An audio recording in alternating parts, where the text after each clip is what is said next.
Hey, folks, just a friendly reminder that all shows on the Madness Comic Network are produced by their individual hosts and in no way reflect the opinions of the network as a whole. The statements in the following broadcast are not necessarily the opinions of the Madness Comic Network, its staff, sponsors, or contributors. This show is rated TVMA, as are all of them and all those other letters.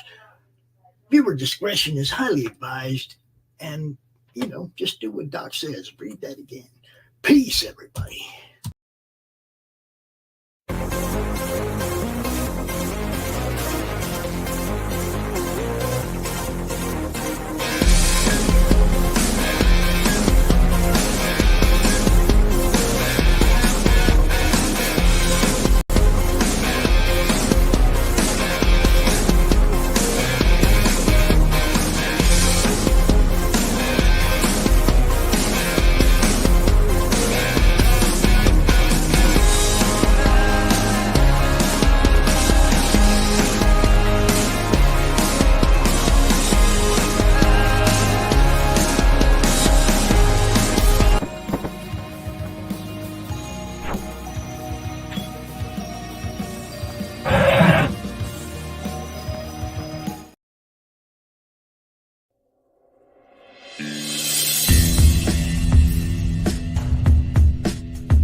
Flip City Magazine is just really pulling out all the stops, man. Your guys' production value of this magazine has gone insane.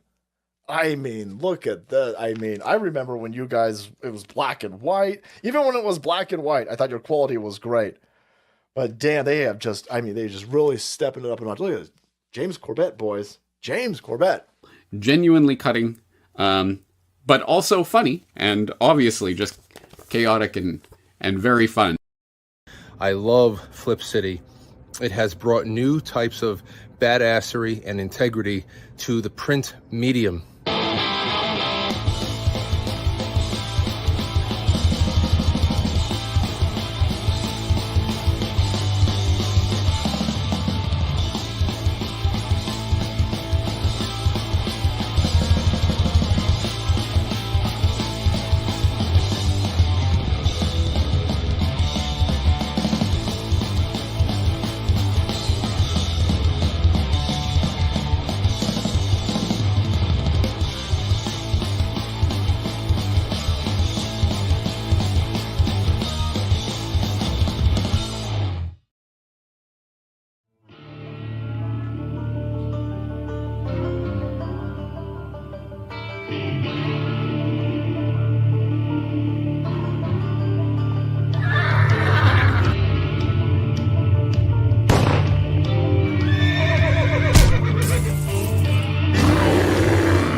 The Madness Comic Network and comic-related madness proudly presents Madness Tuesday Morning Brew.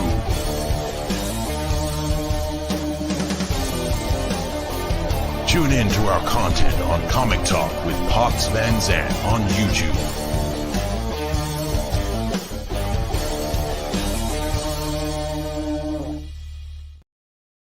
Oh, good morning, everybody. Happy Tuesday. Hopefully you all survived the apocalypse. Yeah. It's fine. The apocalypse can't start anyway. I knew it wasn't going to start. You know why? Because the apocalypse starts on March 5th for in Path. That's when it starts. March 5th. So anyway, it was really exciting though. Here in Texas, we got to see like the whole total eclipse. What do they call it? Totality.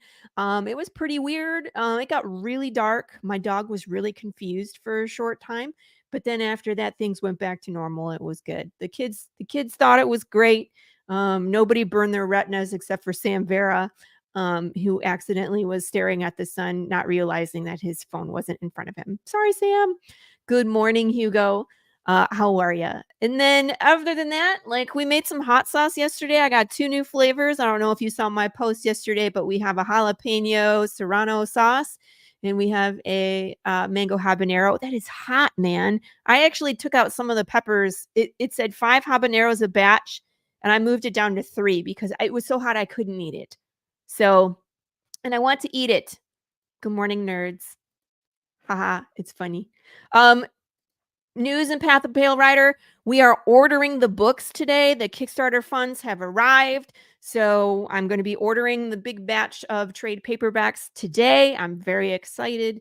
I'll be working with Hades at ASAP Imagination to get those ordered. And then we should be getting them pretty quick. Everything has pretty much been ordered. I think I have to order some stickers and that's it. Like most of the stuff is in, the tattoos are in, the plushies are in, the pins are in, the poker cards are in, everything's pretty much in. I've already ordered all the t-shirts. So those, she's already working on them. She sent me a picture that she got all the iron-on stuff and it's ready. So yeah. You were doing what? I tried going into the dang it, Laurie, I want the hot stuff. No. I mean, at some point, I think I will make a just kill you sauce. Just kill me already. But I will see. The peppers are always so much better in the summertime. Like even the jalapenos and serranos that I got, they had like no heat at all. It's like it's what happens. Zombies need the real heat. I see. Okay. Well, all right. You asked for it. We'll do it. We'll make some insanity sauce. Anyway, so I'm really excited about the books getting ordered. And then once we finish ordering those books, we are going to open up the polls for the next Slice and Dice. So we'll get that rolling. We're going to be murdering a pineapple on the Tuesday morning brew. We're going to light it on fire and then smash it or slice it with the weapon of your choice. And you guys get to name this ill-fated fruit. So I'm excited. We haven't murdered a pineapple just yet, but yeah. I'm going to bring in our guest. Our guest is, of course, returning. Hey, good morning, Laurie Glenn. Good morning, Glenn. Our guest is returning guest, Jeofrey Cotton, very talented. And he has so many books that he has touched in lots of different genres and has the coolest job on the planet. And he's here to hang out and talk just nerdy with us. And we're going to go over some of the stuff that he has and that he's going to be doing. He's going to tease us because I think he has a secret he can't share yet. And then we're going to watch the short film. A Day in the Life premiered yesterday. It's live on the YouTubes, and we're going to give it a watch. And I'd love to hear what you think about the Hershey syrup, and then stick around for the zombie parade at the end. So, Jeofrey, good morning. How are you? What's up, everybody? I'm good. I can't complain. I did, though. You know, I'm in Texas as well, but I'm here down in Houston, and we had some cloud cover, so we didn't get to see the eclipse in its entirety, its totality, or whatever. So, at the tail end of it, though, we could put the glasses on and see that very end of it. So that was cool. But yeah, we didn't get to experience it like you guys might have. So that kind of sucks, but whatever. Cloudy off and on while it was starting, but when it got to totality, it cleared up. So we got lucky. We got to see like it was covered, but that was it. Like that was. No, go ahead. I'm sorry. No, I was just gonna say, but I mean, like I was wondering if we were gonna be able to see it. I had friends that were gonna fly in, and they were trying to fly standby and weren't able to come. And there were so many people that came into town. I don't know about you, but it was busy around here, and like people on the side of the road and just idiots. Like, get off the road. Yeah, I guess is that because of the fact that like that it entered from Texas and stuff. Is that why that more people were coming out here? Do you think? Yeah, of course, because it wasn't a total eclipse in different parts of the country. It's like you could see it and it would only cover like 30% or 50%. It didn't go directly in front and block the sun. It would go like on the bottom half. You know what I mean? So it didn't do it all the way. So they were they were in Oregon and they were trying to fly in and couldn't make it. They were bummed. So I was sending them pictures, but there's a good chance. I would have felt terrible if they flew in from Oregon and then it was just clouds. That'd be brutal. Yeah. Yeah, that's probably a bad idea. My vote for your pineapple's name is I got to vote for my vote for your pineapple name should be Rasputin because it sounds like you're just putting him through the ringer. Oh man. The fans always come up with the best names. You know the story of Rasputin, right? Of course. He was shot, hung, disemboweled, quartered, drowned. Like they did everything they could to this man. And he was still kicking at the end. Like, what the heck? Black magic. Yeah. Yeah, that would be funny. Yes. But I always pick a name. I always pick like a few names and then I let people add whatever name they want to. And then people just vote on, what's there. I let it go for a couple of weeks. Hey, what's up, Mr. Cotton? Says Paul Stokes, of course. John Westhoff. What's up, fellas? Paul, John. I see you guys. How you doing? Can you imagine? Someone's just like, oh, look at that. It's probably a bad idea, Hugo. I'm just saying. So even in his last hour, Rasputin was being called about his extent. I have to say this one thing because I'm old enough to remember when here's a piece of cardboard and a pin. Poke a hole in it and go ahead and look. I don't think that's how it works. I think you're supposed to poke a hole and it goes through the pinhole and onto the ground and you look at the reflection. That's not how they taught us in school. I know that. It was like, we go ahead and poke a hole in it and look at it. Pretty sure that's not safe. Yeah, well, that's what I'm saying. It's like that's how it was when I was a kid. It was like they didn't give us glasses. They gave us a piece of cardboard. Yeah. They're like, just like, put your hand and just very little bit, open your fingers, and then you'll be fine. That's how it was. It was like, here's a piece of cardboard, poke a hole in it, and go ahead and look. That's how it was. So I see the kids yesterday, all four of them, they got glasses. They're all looking at it, I take the glasses and I look up, and for us, it was just a very small splinter of the sun you could still see. So it was still light out, right? Yeah. But it wasn't a very big splinter of the sun. I was explaining to the kids, that's how bright the sun is. Like, most of it's blocked out. Yeah, you needed the glasses to really see the whole thing. Because I was trying to I didn't have glasses and I was just trying to take pictures, but the sun is so bright.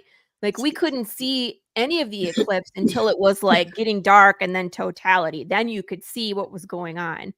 But like when it was partly over, if you didn't have the glasses, you couldn't see it. Yeah, you see, even Lou, pinhole in a shoebox, cardboard plus safety squints equals science. That's science. Yeah, it's nice to meet you. I'm gonna let you get back to the show. I couldn't believe people were. It's just out. Current events. We have to talk about it. And then of course, did you get hit with that storm last night, Jeff? Did you guys get a storm? A little bit. It wasn't as bad, but it was a little bit. Oh, God. We got pummeled. With another storm. We didn't have last time we had golf ball size hail. This time the hail wasn't as bad, but it was just like thunder and lightning all night. What is it about Texas where I saw some pictures you posted. The hail. Yeah, I That saw the was picture of the hail. That was nasty, man. nasty. Yeah. Yeah. Anybody whose car was outside, it was damaged. Oh yeah, we love Yeah. that. Ugh, And that then of sucks. course we had roofers going through the sub at for 3 weeks trying to. Anyway, it's nice meeting you, Jeff. I'm gonna get out of here, let you do your show. Have fun. You too, Bob. I'll see you later, man. Yep. Thanks, man. So how have you been besides busy? Good, man. Yeah, swamped. I'm working full time, here from home, and it's nice being at home, but it's very demanding still too. So I'm just trying to get to a place where I can kind of chill for a second. It's how it is. It's just foot on the gas, all the time when you're doing this. I'm hustling and grinding with this kind of stuff here. So it's fun. It's rewarding, but it's also demanding. So I'm a little tired, but I'm also excited and hopeful, and things are moving in the right direction. You know what I mean? So I've still got some stuff to clean up on the back end for what I'm trying to accomplish. But as soon as that stuff's done, I can kind of move full steam ahead. And so I'm really looking forward to that, and to the summer and the end of the year and beyond. So yeah. Well, tell everybody what you do, because you're the only person I know that does. Start. Yeah. Yeah. So okay. So for starters, I buy and resell comic books. I buy collections and trade them with people and do all that stuff.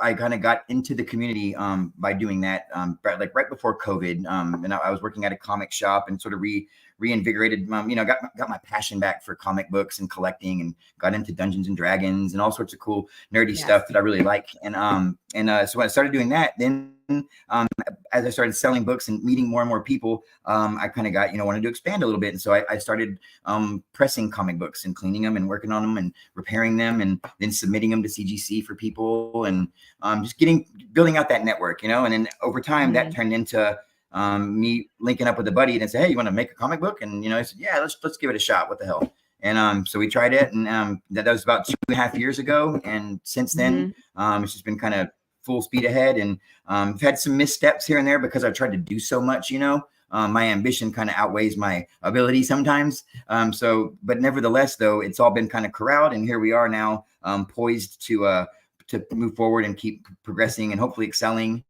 and just offering opportunities and information and help and whatever I can do. I just want to kind of, I'm always wanting to serve first before I get served. And so that's why I like, you're cut from the same cloth in that way. And, I think it's real helpful in the community to do that as a whole, and it's important that we help each other out and share it and this whole experience together, Well, and I just want to show people. Yeah, I've got a couple. I got, as far as stuff that's like coming out soon. We just had a. Go ahead. You okay? No, you were. It was like glitching for a second. Go ahead. Okay. So, and I was going to say, as far as projects coming out, though, there's, let's see, Cosa Nostra's Comrade just funded on Kickstarter. Yeah. That one's a little different from what synonymous. My name be synonymous with horror in particular. I want to kind of just fine tune that, and anything that I endeavor to do and write and create, develop or whatever. Personally, I want it to be known with horror. I'm kind of like a Clive Barker, or John Carpenter. Kind of those names are just that they're horror guys.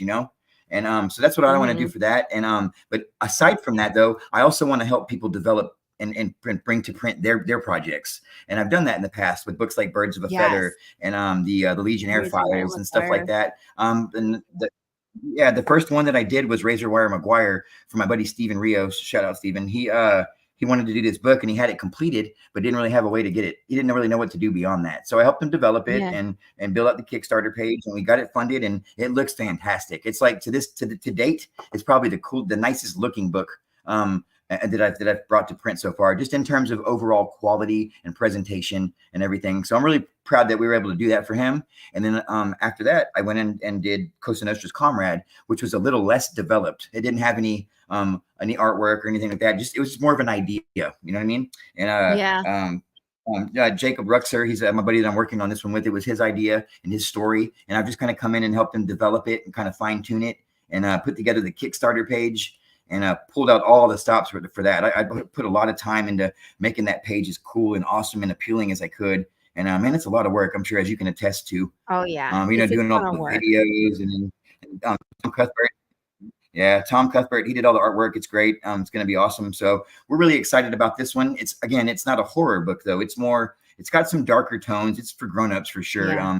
But nevertheless, it's about a Russian special forces guy that kind of defects. He kind of comes to the United States in the early 80s. And just by way of just living his life, he stumbles across this opportunity to work for the mafia. And he takes full advantage of it. And then we just kind of show what's going to happen from there. It's a lot of fun. I'm excited to see where it can go and what we can do with it. So that's one thing that's going on. And then besides that, the next thing I'm getting ready to do is my sequel, the follow-up of Roseville, which is my absolute favorite thing. Like I call that my baby, you know. So yeah, that one's going to be a lot of fun. I'm gonna kind of branch out into what you're doing with your short films and live action stuff. I'm going to try to put together like a mock-up, like a proof of concept sort of live action trailer for it. So that'll be a lot of fun. And nice. And there's some other things I'm going to try. There's some other things I'm going to try to do with this one that I haven't done yet before with any other projects. And so I'm really hoping that this one can give me a good boost, you know, and really show the backer support and that people are committed and wanting to be there. And because, you know, like I said, I've had some missteps. I'm sure I've lost some people along the way. I've got another book that's going to be printing next that's been on hold for like, Jesus, I don't know, over a year now. There was all sorts of disasters and pitfalls and crap that happened over time. But yeah, so people pre-ordered this book. I didn't really go through Kickstarter. And so I dealt with my own little network. And so a lot of people that were supporting me and stuff, they're probably curious or if I've forgotten or whatever the hell. And so I want to make sure that I get that all right and correct before I move over to the next the second issue of Roseville. So I feel that's coming. It's called End of Man, and it's my sci-fi book. It's got some horror elements into it, but it's kind of like a sci-fi, more of a sci-fi project too. So yeah, we talked about this one too last time. Looking at all this stuff on your screen, it's crazy to sit back and look at. Yeah, you do so much. Next. I'll be printing that one next. I'm in the process of lettering it right now. So. Gotcha. Yeah. This is what I was like. There's just so much going on. Yeah. I got to kind of. I'm hoping that by the time. Right. So this one, it'll be fun. I'm excited. It's supposed to be 3 issues, so we'll see how that goes. I want to see how people receive it, and like I said, the fact that it's been delayed for so long, I'm sure has maybe rubbed a few people the wrong way. I've only had to like refund a couple of people though, so that's been nice. Everybody for the most part has been really patient and understanding, and when the time is right, here very soon, it'll get printed, and I'm going to make sure that everybody that pre-ordered it and that has been here and supportive and still is, that they're rewarded for that. I'll do something extra somehow, some way. I'll figure it out. But I'm going to make sure that everybody gets taken care of and gets that book. And then we'll move on into some more horror stuff for the summer and the fall. Amazing. How do you keep all your stories straight, Jeff? Because it's like you have sci-fi, you have horror, you're helping everybody with their own stories. Like, how do you have a notebook? You have all these ideas and you just rotate through them, or like, what's your schedule look like when you're creating all of these things? No, you know what? It's very much like off the cuff, kind of improvised, freestyled, whatever you want to use in there. A lot of it's just kind of I get the idea in my head, and then I kind of start to when I'm doing the storyboards is when I tell myself, I like to say that's when I actually write the book, because when I do the storyboards, I've got it all figured out and mapped out in my head, and then I give that to like my buddy Tom, the artist that helps me out with a lot of the stuff, and he takes it and just kind of makes it and puts his own little twist on it, and then relays it to me, and I'm like, okay, cool. If there's anything that's a little off, like that maybe I wasn't expecting, or maybe that he took a creative liberty and kind of altered a little bit from what I had in mind, then it's cool. We just I kind of flow with that. Unless it's something that's not going to work at all, then we don't have to really change anything. But typically I'll just take his stuff, and then when the time comes and it's ready to letter, and it's ready to write it, then I just go in there and I letter it all kind of right then and there. And that requires a lot of changing and a lot of back and forth. But it's the way I'm most comfortable right now. I don't really ever write out like a screenplay or a script or any kind of anything on paper. It's just all kind of in my head. And I used to do hip hop music for a while as a rapper for quite a while, and had a lot of fun with that. And but I think that might have helped me a little bit, along with D&D, with how I world build and do stuff as a dungeon master, and playing the game and stuff. I think that's also helped me to learn how to tell stories a little better, and how to pace them, and how to really kind of break it down and expand them. I'm sure you can vouch for that. But yeah, it's Timothy Fling, shout out, man, Earth Dog Studios. I did an interview with him last week, and I was telling him about how my method, you know, has very unorthodox, and he was agreeable to that. He said he said very different. So he said, I'd be surprised if anybody else does it like that, so to speak, or maybe kind of like it. But it's just it's how I enjoy doing it. You know, it's how I've gotten comfortable with it, like I said. So I'm going to stick with that for now.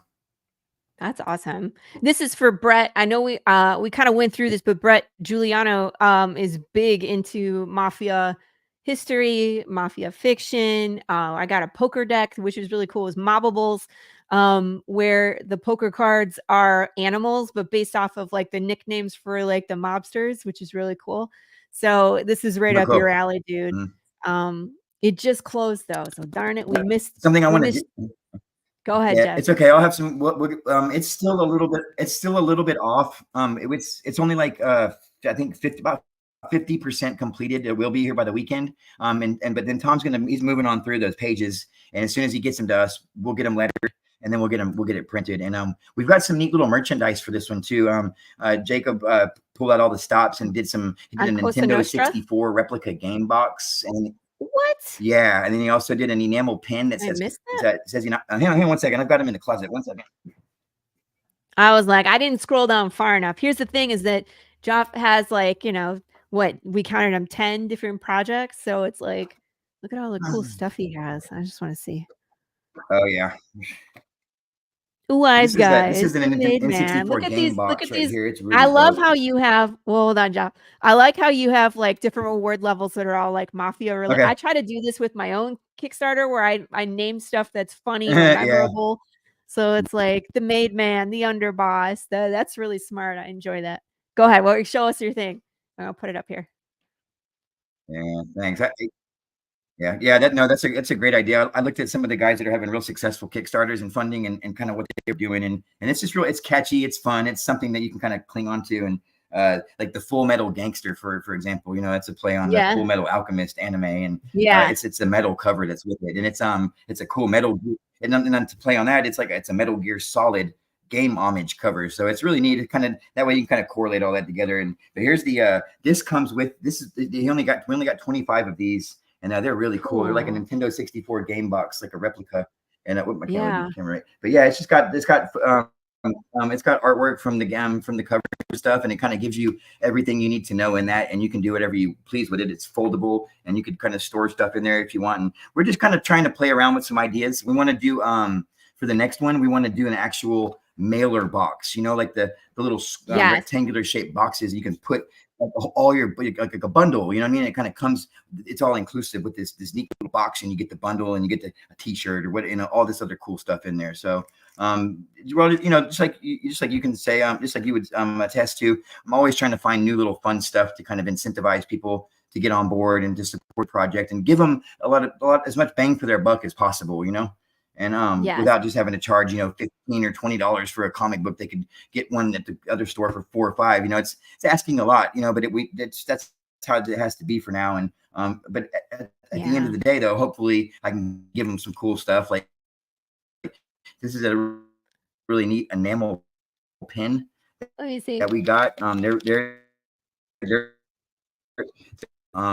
metal kind of finish on it with some gloss, and they're really cool. And then there's some other stuff too that we did, some stickers and, you know, some more traditional kind of things. But nevertheless, though, yeah, that one's immediately up front and center right now. And you said, what was the gentleman's name that was asking about the Brett stuff? Giuliano. He said he just followed you on Kickstarter as well. Yeah, Brett, cool. Yeah, thanks, Brett. Shout out, man. I appreciate it. So yeah, there's a flyer there that you're looking at right there on the screen, which I made from scratch, and it's kind of supposed to be like a piece of meta merch, or whatever you want to call it. Like it actually is a place that in the beginning of the book, you'll see Andre, and there'll be an encounter in a situation at Cipriani's Italian Cafe. So it's kind of like taking you into and out of the story in the same sense. Yeah, I found that guy. The cup of coffee is drinking a cup of coffee. Yeah, he's a cannibal, I guess, or what, a coffeeable. But I found I have a little bit of a background in graphic design. Like I love doing graphic design. Like even I would dare say even more than writing. Like I really like graphics and video and stuff. And it's just something I'm very passionate about. But I don't have any professional experience. It's all been kind of freelance, and I learned how to use Photoshop a long time ago in high school. And I've recently, though, because of the comic books and stuff, I've been kind of forced to do it again so that I can learn how to letter and do graphics, and it's paid off in a major way. And recently, though, I've got some subscription stuff where I can use stock footage and stock video and textures and all this really neat stuff to kind of take my graphics and my design stuff to another level. So I'd like to think that that's where we're moving upward. So yeah, it's been a lot of fun, and I think we've got some really cool stuff, and that's just one of the projects that I've got going on. So hopefully everybody will tune in and stay in touch and up to date with what I got going on. Jeff, does this phone number actually work? I'm just curious. No, it doesn't. I don't. Well, if you call it, I can't say who will or won't answer that phone. But it is. The cool thing is, it is an actual area code for Brooklyn. Oh, okay. So is the address, the same zip code. Yeah. Someone's Nona is very confused. Hopefully it's not somebody's phone number. I want to say that I called it. Go ahead. I was gonna say I want to say I called it and nobody answered, but I can't remember for sure. Okay. My last riddle, and when you solve it, if you do it correctly, there's a phone number, and if you call it, it calls something for Path of the Pale Rider. That's cool. So I took mine a step forward. I took mine a step further, where it's like when you unlock the phone number and you call it, it's a message. It's not a person, but someone picks up and you listen to something, and it's meta, like in Path of the Pale Rider. That's awesome. Yeah, because the guy that runs that cafe, I'd be great if I could do. I like to do voice impersonations as much as I can. Sometimes sometimes they work, sometimes they don't. But I would love to do like Enzo Cipriani, like answering the phone, and thank people for calling them or whatever. Yeah, that'd be cool. That's a good idea. Awesome. Here's the pin, guys, too, in case you missed it. Yeah. Nice. And there's some stickers there. We had a hashtag for hashtag gun or cannoli. Because for those of you that aren't aware, like in The Godfather, there's an iconic moment where they're kind of, I have the opportunity to walk away or to stay in the game. And kind of the gun represents staying in the game, and the cannoli represents, something sweeter in life. And Michael, I believe, Al Pacino's character, I believe he's the one that's put in that position where he has to make that choice, I think. I can't remember though, but we wanted to pay as much homage and respect and tribute to all of the old gangster movies that come and gone, and those stories and people that have been a part of that. And there's some cool little tips of the hat to various stories and movies and things that have come before us. And so hopefully people will pick up on that. People that are big mafia buffs and stuff like that, they'll maybe see that. And the dialogue is something that I really wanted to kind of focus on with this one. Because when those mobsters are talking, man, they're just talking so fast and so slick. Sometimes you'll miss what they're saying, or it's just real funny. It's real blunt, but real funny, and just very different from the traditional conversations people might have. And so aside from wanting to do that and put some emphasis on some of that cool mafia slang, I also wanted to explore having a barrier to create comic relief with a barrier between the Russian main protagonist and the Italian guys that he's working with.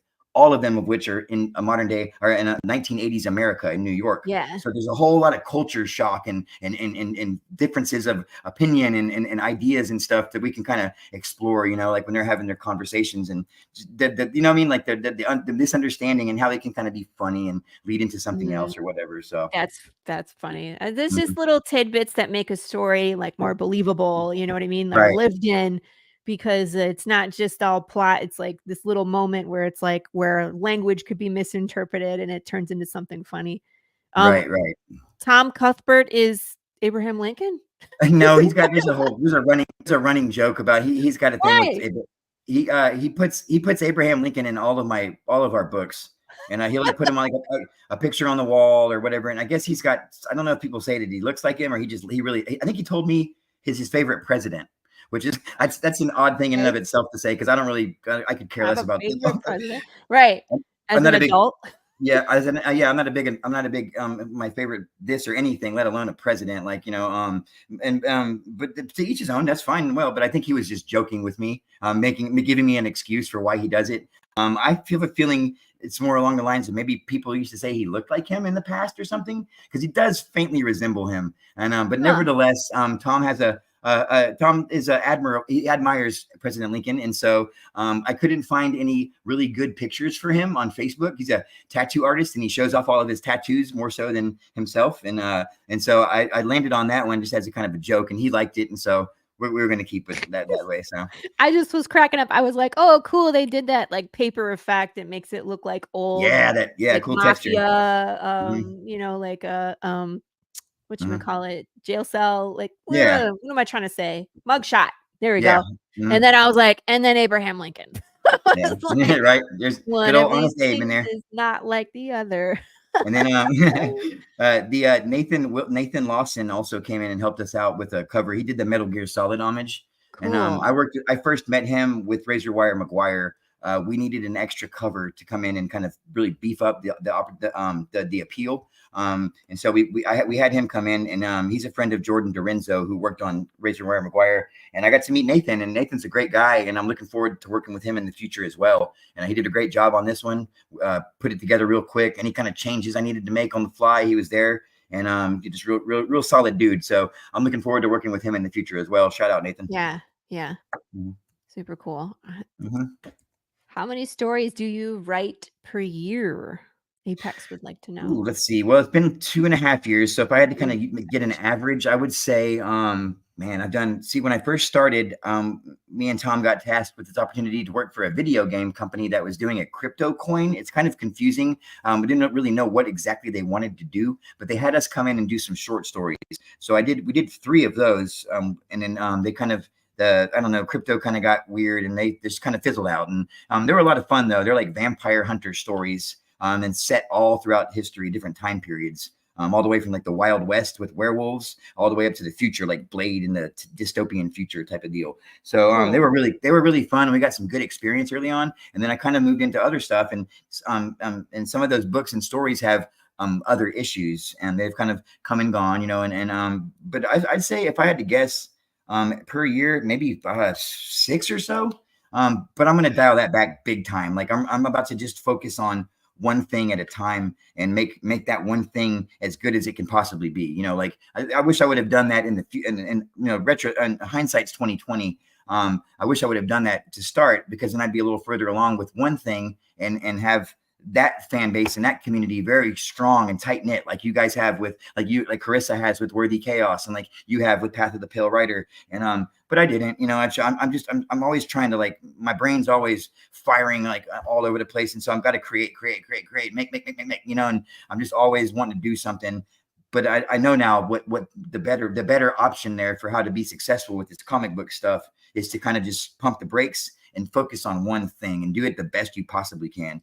So, but yeah, I've got by the end of the summer, I'll have five running titles, and I've also done probably another 3 or 4 stories. So maybe like 9 or 10 total in the last 2.5 years. And then, but it's again, I wish I would have, in retrospect, I'd like to have trimmed that down just a little bit. So. Well, yeah. I mean, I don't know if people understand quite how difficult that is, because not only are you writing the stories you're producing, you have different artists involved, and you have all these different campaigns that you're running for different things.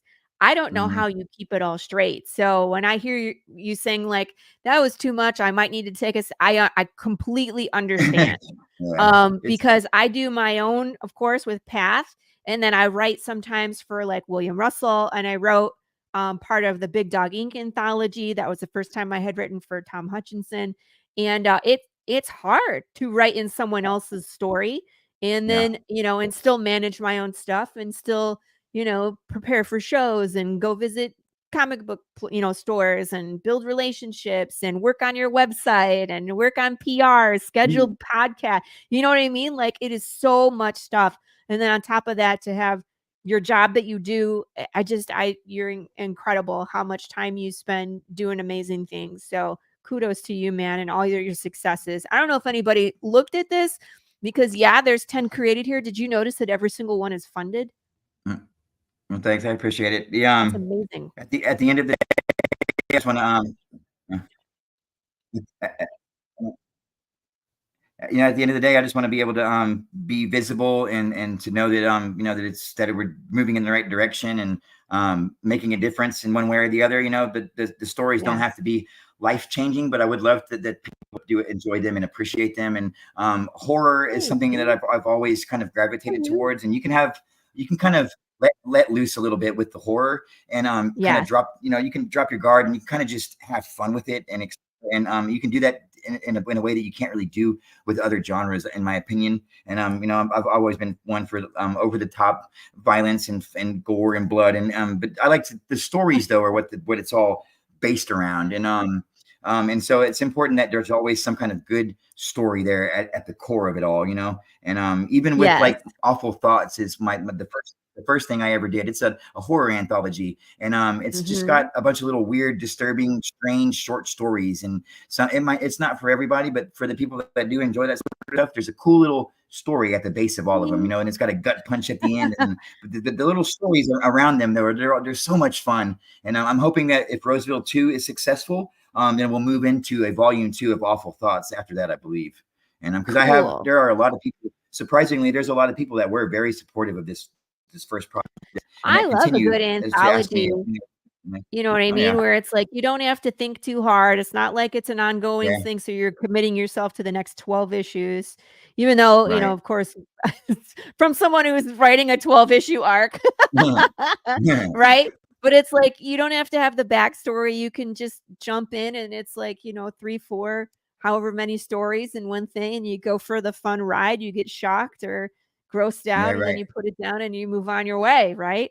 I found fabulous. I enjoyed it. Thanks. I found it real fascinating when I started into, I was doing a little bit of reading for a while and I've gotten away from that, but I really got into Dean Koontz and Stephen King obviously is a big deal, but Robert McCammon's another one that's a little lesser known. It's like a Southern guy that does the weird sort of horror with supernatural stuff blended in. And they just, those guys have their own short story, like anthology books, and Stephen King and Dean Koontz in particular. And when I read those, man, it was so different from the others, the full narrative novels that they had written, and and it caught me up by surprise. I was like, man, that's really cool. So these guys do it all, like short stories and these big long ones. So it inspired me a lot to try to branch out and to do that, along with like Tales from the Crypt and all the video and the TV shows that I've seen over time, too. Those are awesome. So I just try to be like that. I was kind of take a page from all those people's books and kind of make my own book out of it, Yeah. And, there's challenges to writing long series, but there's also challenges to writing short stories. When you only have like 8 pages where you have to introduce character, develop flaws, there's character development, there's, fan payoff, comedy, horror, whatever, a jump scare, a twist. It's hard to cram that into 8 pages. Yeah, it is for sure. Yeah. It's a talent in of itself. Right. Yeah. These, whenever I first started it, I was told that, I guess Comics Wellspring told me that there's the average comic book's like 24 pages. I think that varies from who you ask or whatever, but nevertheless, I figured, okay, 24 pages, that's enough for 6-page stories. I can squeeze in 4 stories. But the original concept for Awful Thoughts was going to be more like a soliloquy, where it was like a story inside of multiple stories. And it was a little too much. Like I was a little too experimental with that. I didn't really know what I was doing. And so, but we got through like 3 of those issues where there was like an overarching narrative blended in with the short stories. So anybody that's curious or interested, you can go back and find those original issues and grab them. I don't think there's that many on eBay or out there. They're very low print, but they're out there though. And so, but I had to go back and readjust that. But I forgot the point I was making towards that. But nevertheless, like it's a lot of fun with the short stories. You can kind of, like you said, you can just go and have fun. But there are things to consider, and I don't really have to make you like the character as much. So I don't have to do a lot of development, because most of the time they're going to die anyways. I'm just going to kill them anyway. Let's be honest. I'm just going to murk them anyways.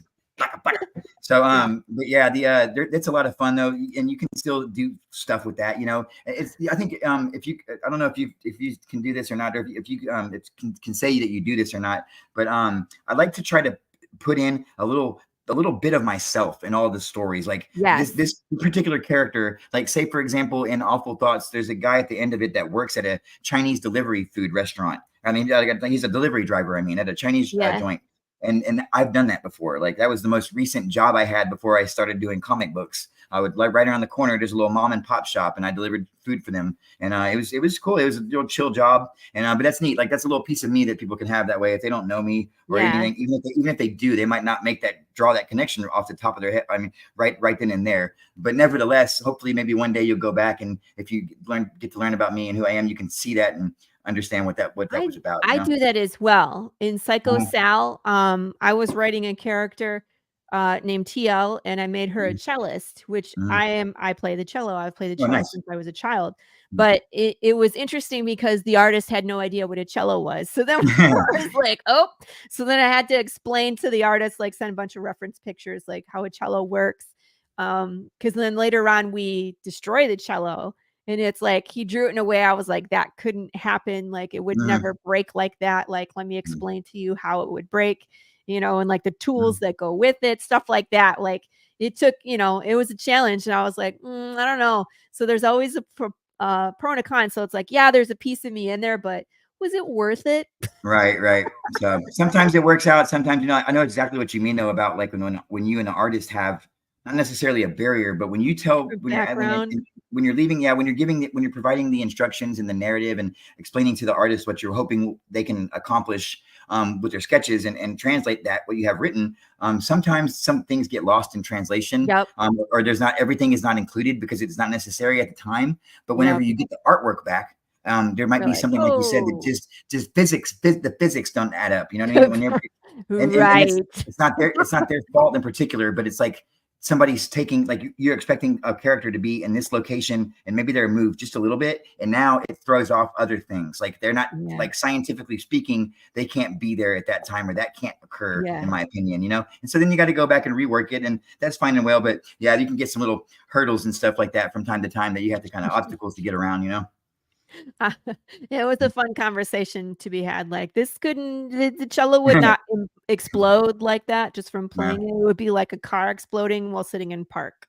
Like there was no reason for that kind of massive destruction. It was funny. Nice. Yeah.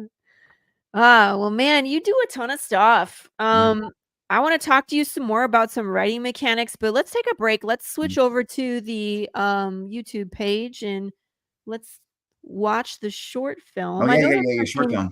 And I would love to talk with you more about that. If you're going to start doing some film and exploring more, I'd love to pick your brain about what you're going to do. For the most part, for now, I'm just going to do stock footage, like video footage, and kind of slap it together and put some cool effects on it, and then some neat words and some, for those kind of things. Sound and audio is very important when you're trying to build that tone, And so I kind of build them around the tone of the music, like this little soundtrack or this little clip I have, and so I'll start with that and see how it goes, and then from there I'd love to get into like actually filming stuff too, so we'll definitely have some stuff to talk about in the future. Yes, and I think that's where I need to be stronger too, is the audio. I have a lot of just audio and sound effects and jingles from the software, but I feel like I need to expand, and I probably need one of those subscriptions where they give you access to their stock sounds.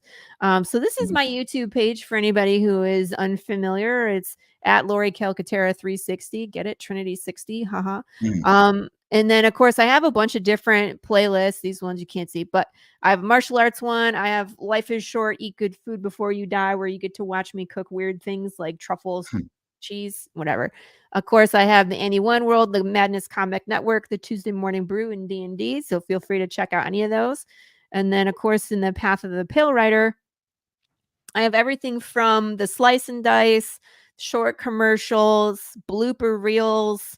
All of the short films are in here. Some of the interviews are in here. There's a ton of stuff. God, you have done a lot, man. Yeah, I have. Been busy. Yep. So this is our look back there, right? You can look back on that and be like, man, I've been through a lot, man. Yeah, and what's hey Tom, how are you? Nice to see you.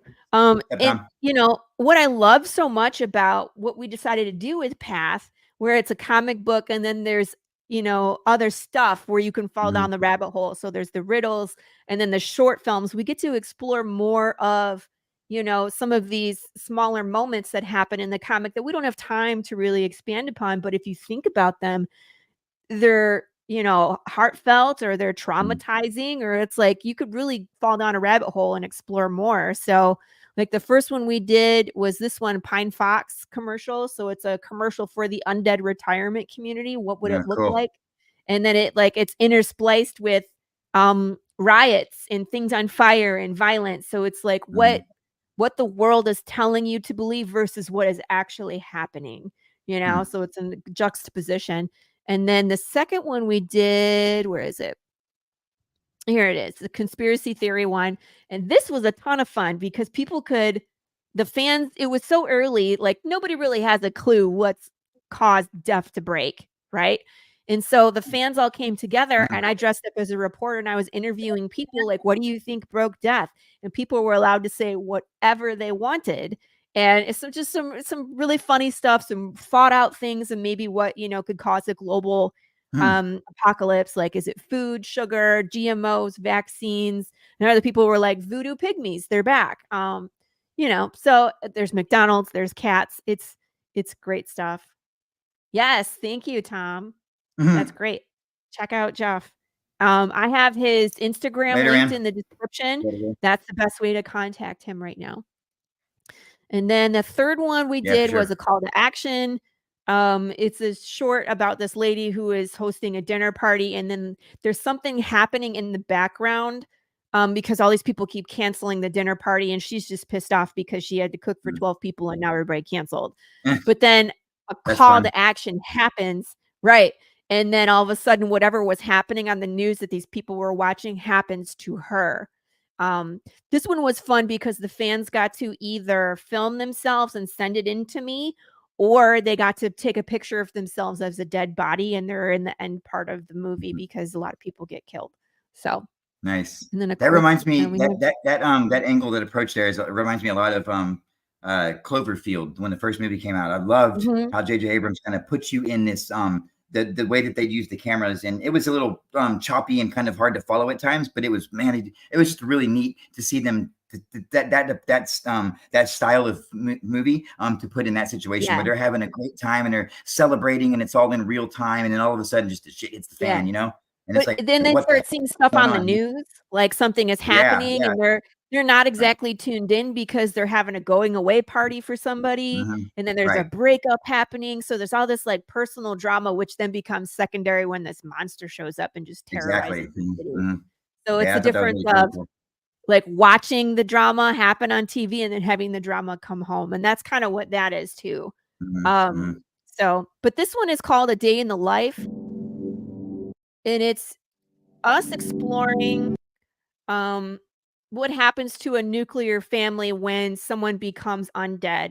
And just as a reminder for anybody that's watching who is unaware of Path of the Pale Rider, how the world works, your body can die, but your soul doesn't leave, but you're still you. So you're not brain craving, you're not trying to eat people, but you get forgetful or violent or detached. It's like you start to smell because you're rotting.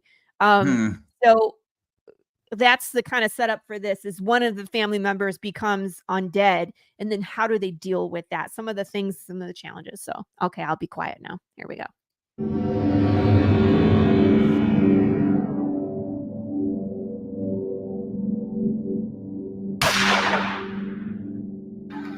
More than 10, do it again. All right. Okay, I'm headed to mom. How is that a flag? Okay, the kids are in GPs. They'll eat home. You got your dinner for tonight? Yeah, dinner for tonight? Just kidding. Yeah, I got dinner. Brad, okay. What? Don't forget your heart medication. Don't forget your heart medication. All right, I'm going to see you later. Another flag? A lot later.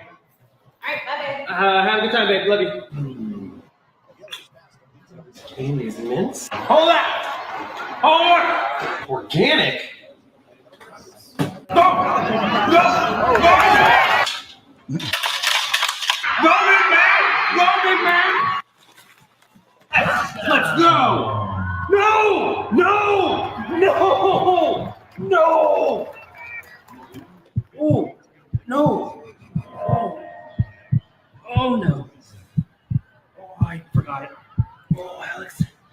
Oh, God!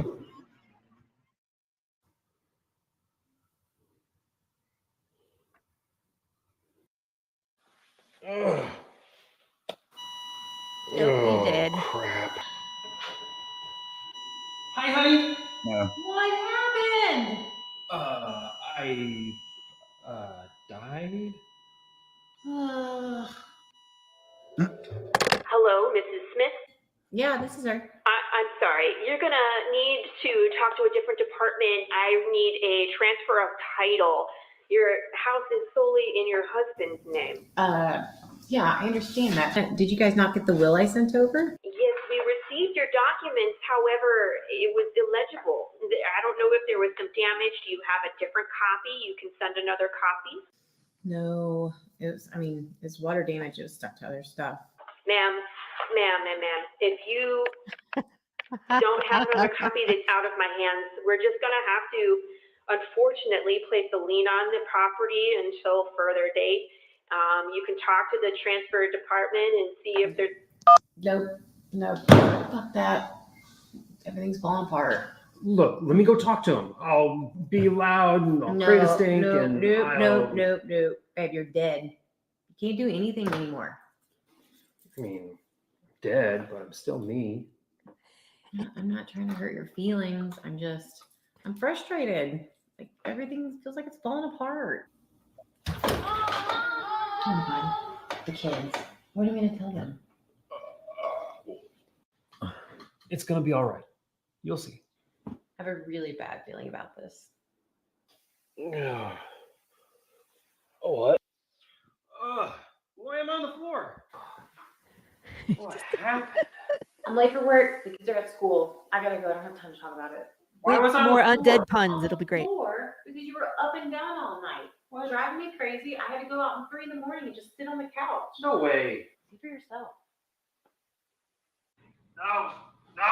So this is the first time he's doing something funny in the middle of the night, and he doesn't remember. I don't remember any of this. All night. And now I'm late for work, so please don't forget to pick up the kids. I can remember to pick up the kids. Okay. Bye. I'm not gonna forget. Bye. What does she think I am? Stupid? I can get the kids. Oh, God. What the hell are you doing? Get out of the road! I'm so sorry. I didn't even see you. You stupid deadhead. I'm so sorry. I'm sorry. Sorry. What the heck was that? Turn right. Get the kids. Okay. I got this. He said gonna be turn okay. right. He Take a went right. left. It's no problem. I can remember that. What the heck is with today? What's with all these people? What? What's the matter with me? Do I smell bad? I don't smell that bad, do I? Got hit by a car, but that's not a problem. I was... Where am I? Oh, crap. I looked here. I don't know. Hey, is this your husband? Yes. Wow, I found him wandering around in some cornfields up on 380. Oh, thank you so much for finding him. We've been looking for him forever. Well, you need to keep a better eye on him. Yeah. Okay. What happened? I don't know. I was walking to get... The kids. Oh, shit. I had to leave work early. Can you do anything anymore? Yes, I can. Look, I almost got hit by a car. We'll talk about this later. Yeah, no, we found him. He's okay. Ish. What? Oh. What the heck? Yeah. Good morning. It's not. We have to talk. Okay. What's the matter? I just need to show you. What is he doing?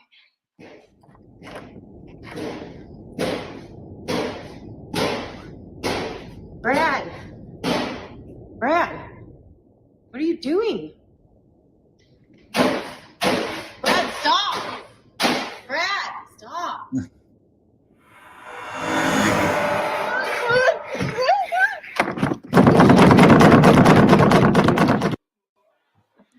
I'm so sorry. I don't remember any of that. Yeah, I know that's not the problem. You're not in control of yourself anymore. You don't even know what you're doing. And you stink.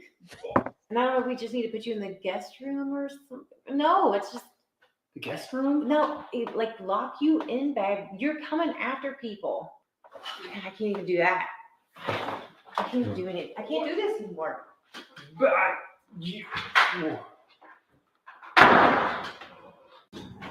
maybe she is right. What if I am a danger to the kids? I couldn't live with my.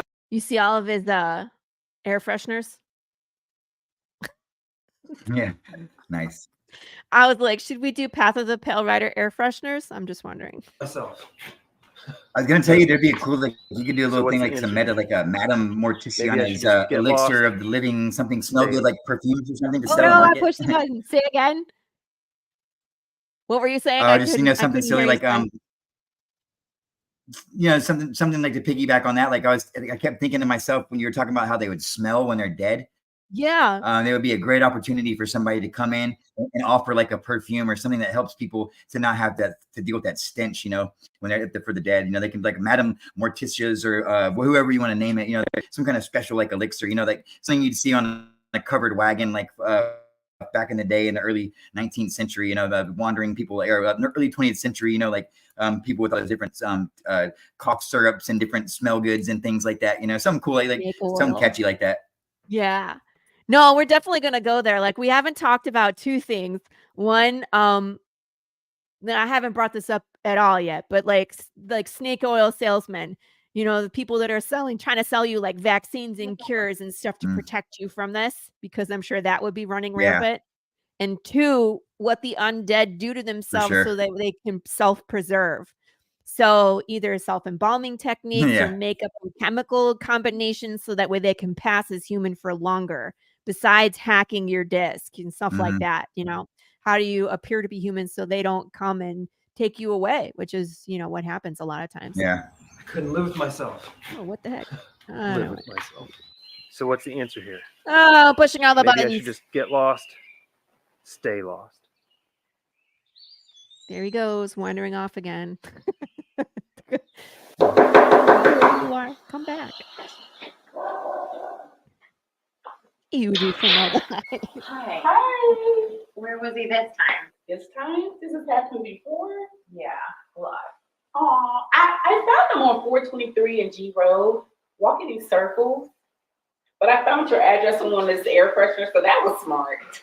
We're trying anything we can at this point. Hey, have you considered Pine Box Undead Retirement Community?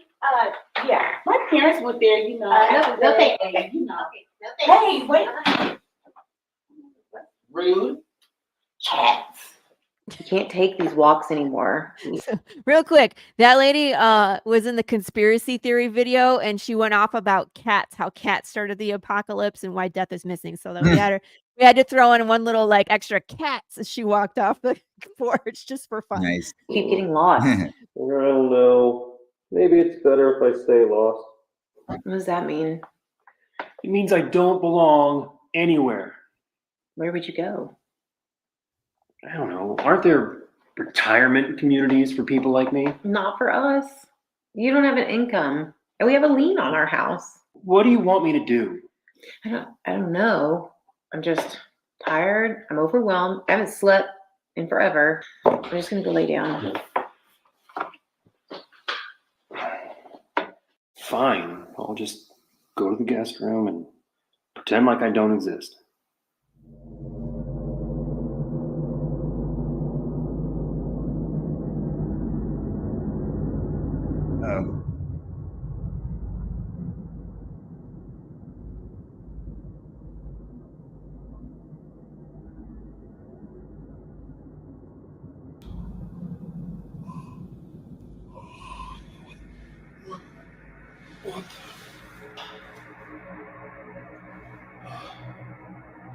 Alex?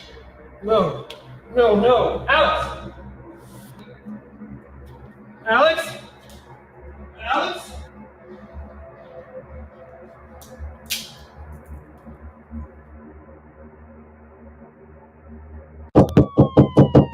Brad Smith! Open the door! No! It's not what it looks like! Brad Smith! I didn't... You were found undead in a living community, and you are sentenced to collection. Open the door, or we will break it down!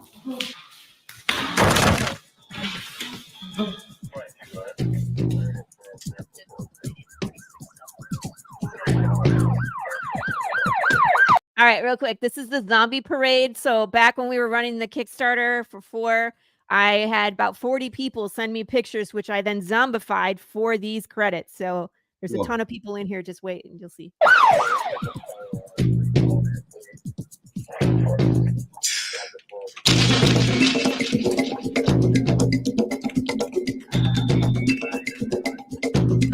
Those are my kids.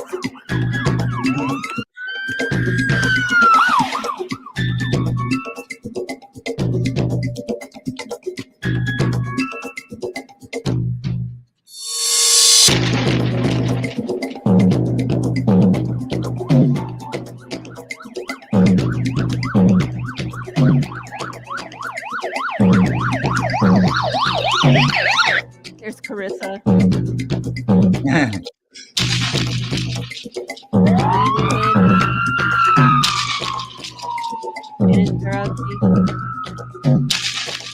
Miller. Ben. Another Ben. Aaron.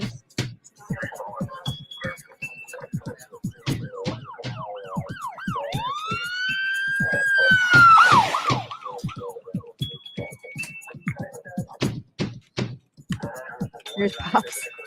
I love all the little descriptions. You know what, I loved. I created all these little like descriptions of what happened and how these people got collected. Because again, these are all like a bunch of undead people getting collected. So Pops was collected in a basement where he runs his show. Obviously, body decomposition made lower half detach upon removal. Both halves are in detainment. Nice. Both functional still.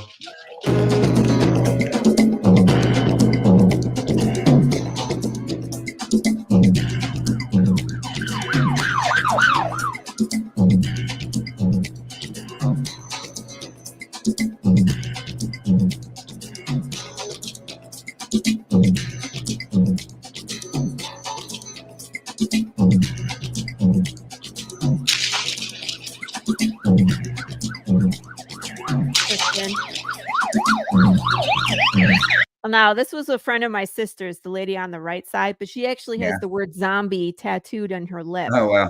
Nice. So I was that like, felt good.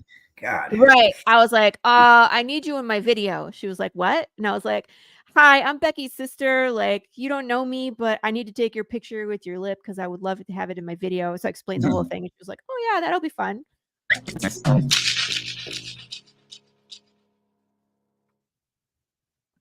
And that's it, people. That's the video. That's pretty cool. Yeah. Thank you. But feel free to peruse through here. If you just want to see yourself in the credits, I have like the day in the life credits as a separate thing. So you can just watch that if you want.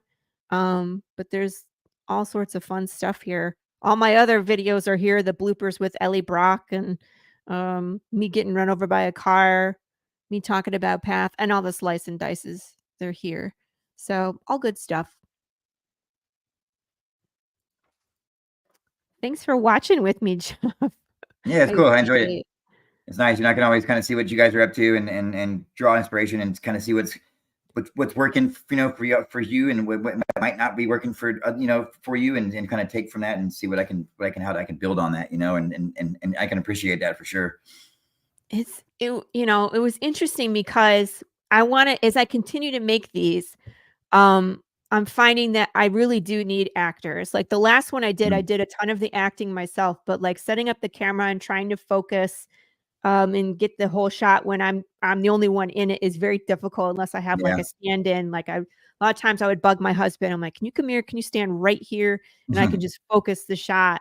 So with actors, the filming part, once we're together, goes quicker, but dealing with all the schedule, it's like playing D&D. You know what I mean? Right. The scheduling is the hardest part because everybody has a life and everybody has stuff going on, and there's kids and, you know, my kids, their kids, whoever.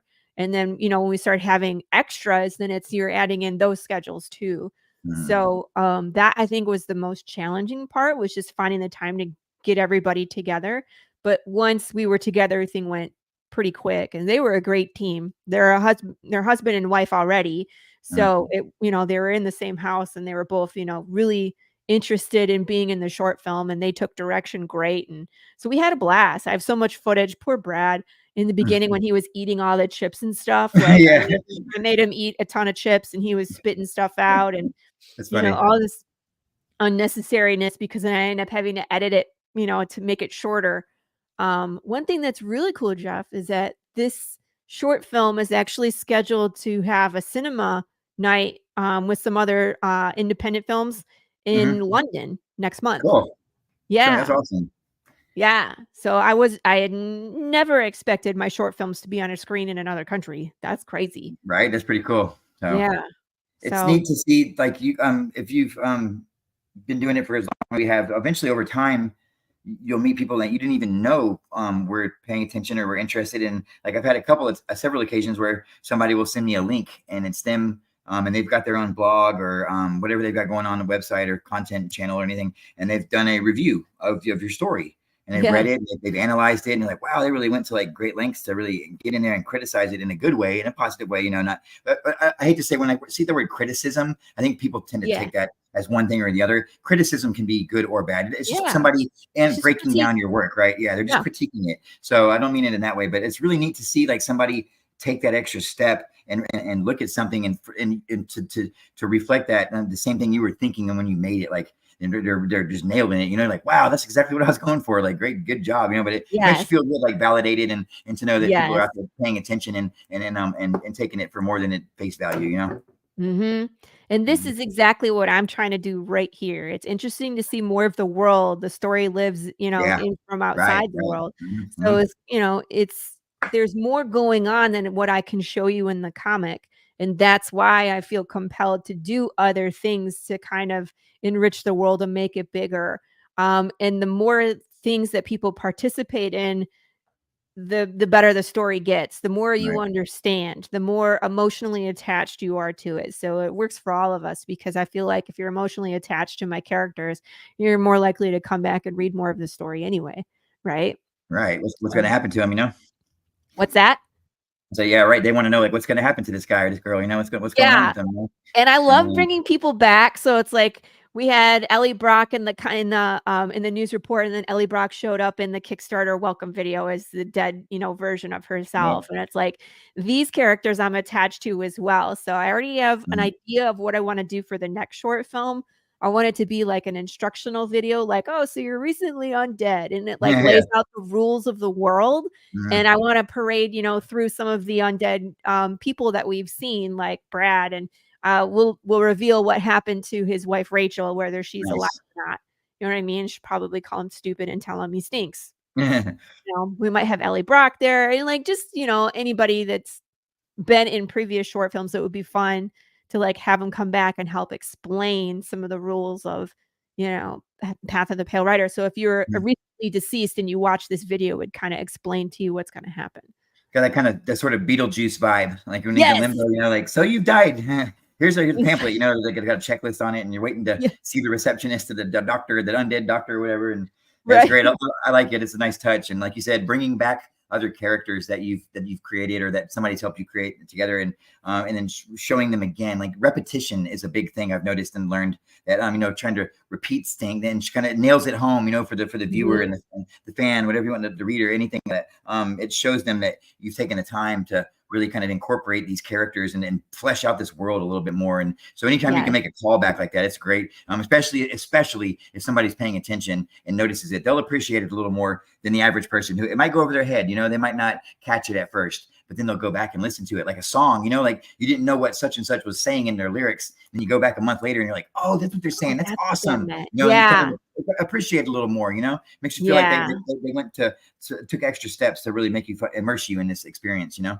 Yeah, and that's the kind of stuff that I love. I love watching behind the scenes and like the Easter eggs that are in stuff. Like I remember watching Moon Knight, and there was like a QR code in the museum that if you paused it and scanned it, it would take you to a free read of the first issue of Moon Knight.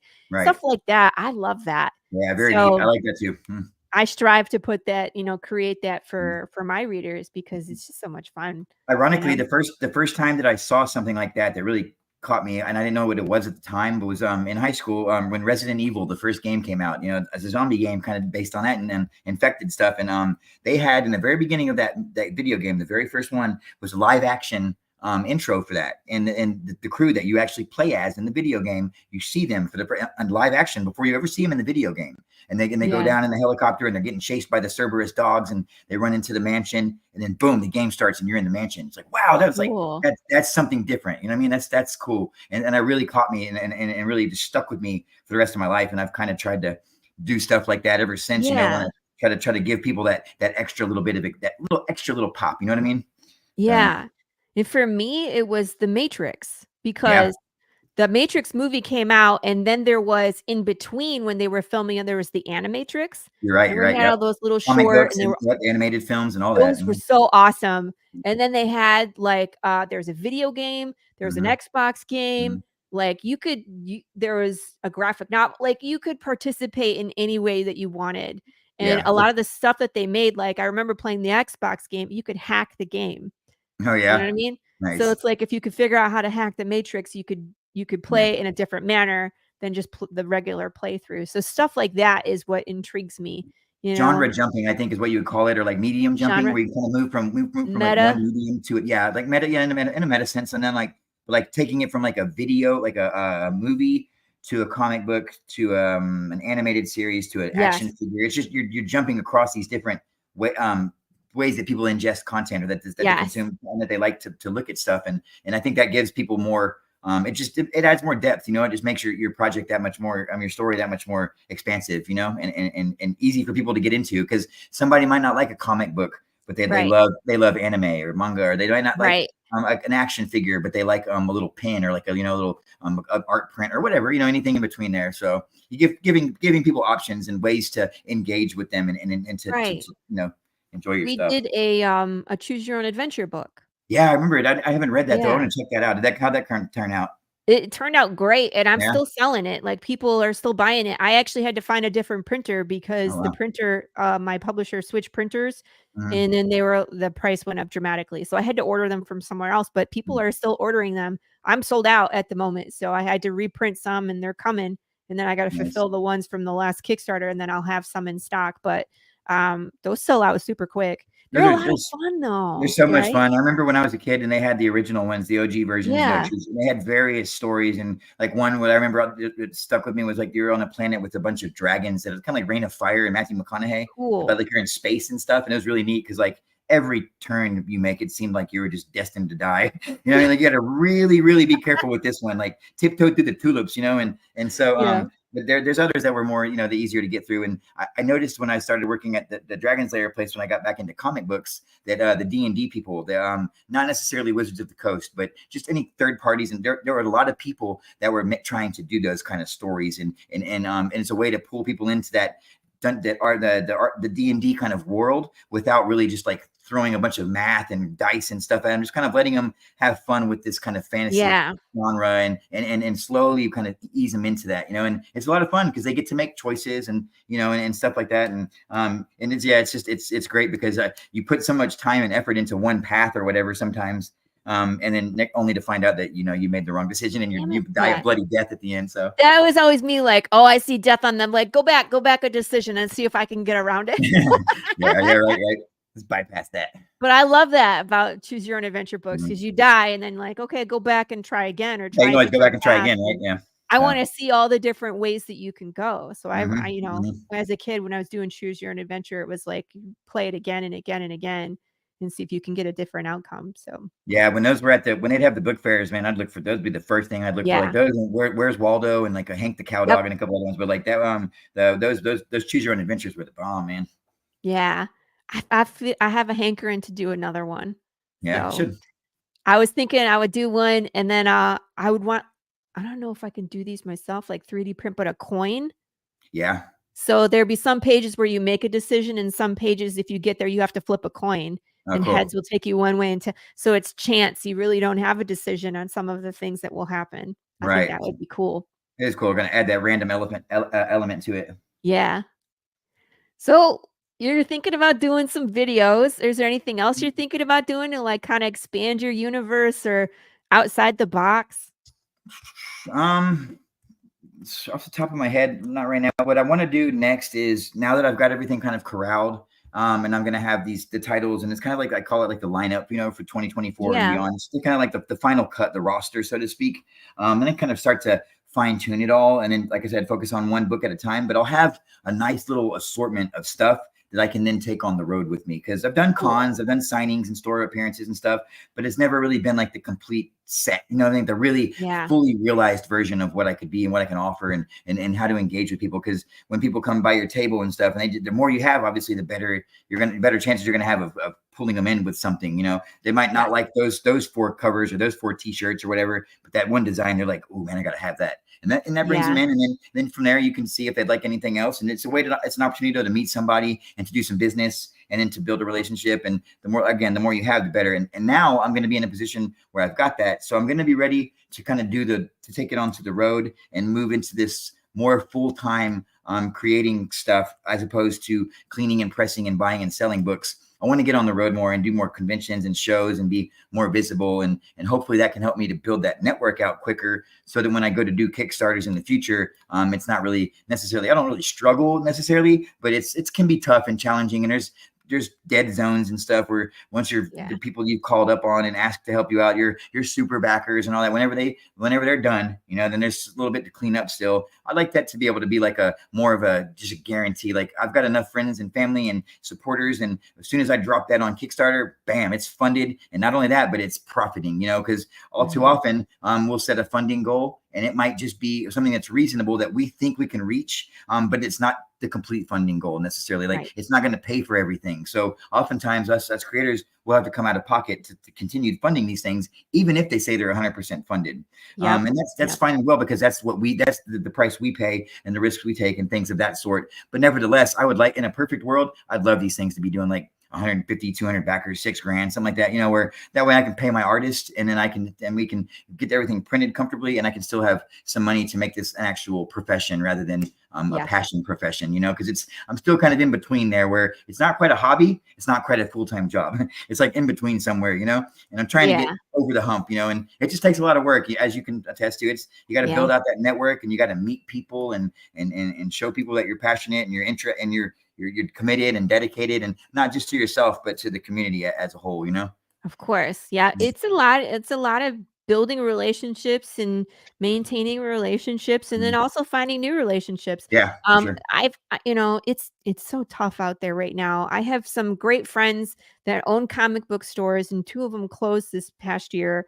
I have one down out here that did too. Unfortunately, he opened up at COVID, had a great concept out there in a little smaller area outside of Houston called Tomball, and they had a cafe kind of thing, and they had fresh pastries that people would bring in. They sourced locally, and then he had a espresso machines and all that, and snacks, and a big old gaming floor that they could go and play D&D and Pokemon and stuff. And it's just hard out there, man. You can't really books. Especially nowadays, people can buy books online. And they can go to places like Facebook, and they can find them from me, or people that even have them that there's sellers out there that have brick and mortars, but they're also more internet based. So they can get on there in the groups, and they can pre-sell their new comic book day stuff for a discounted rate. And they're kind of bypassing, or what we call short stopping. They're cutting off the brick and mortars in a sense. And it's, it's very much dog eat dog, and that's okay. That's how capitalism works. But nevertheless, it's unfortunate that it's taking away from the actual physical locations. You know what I mean? Yeah.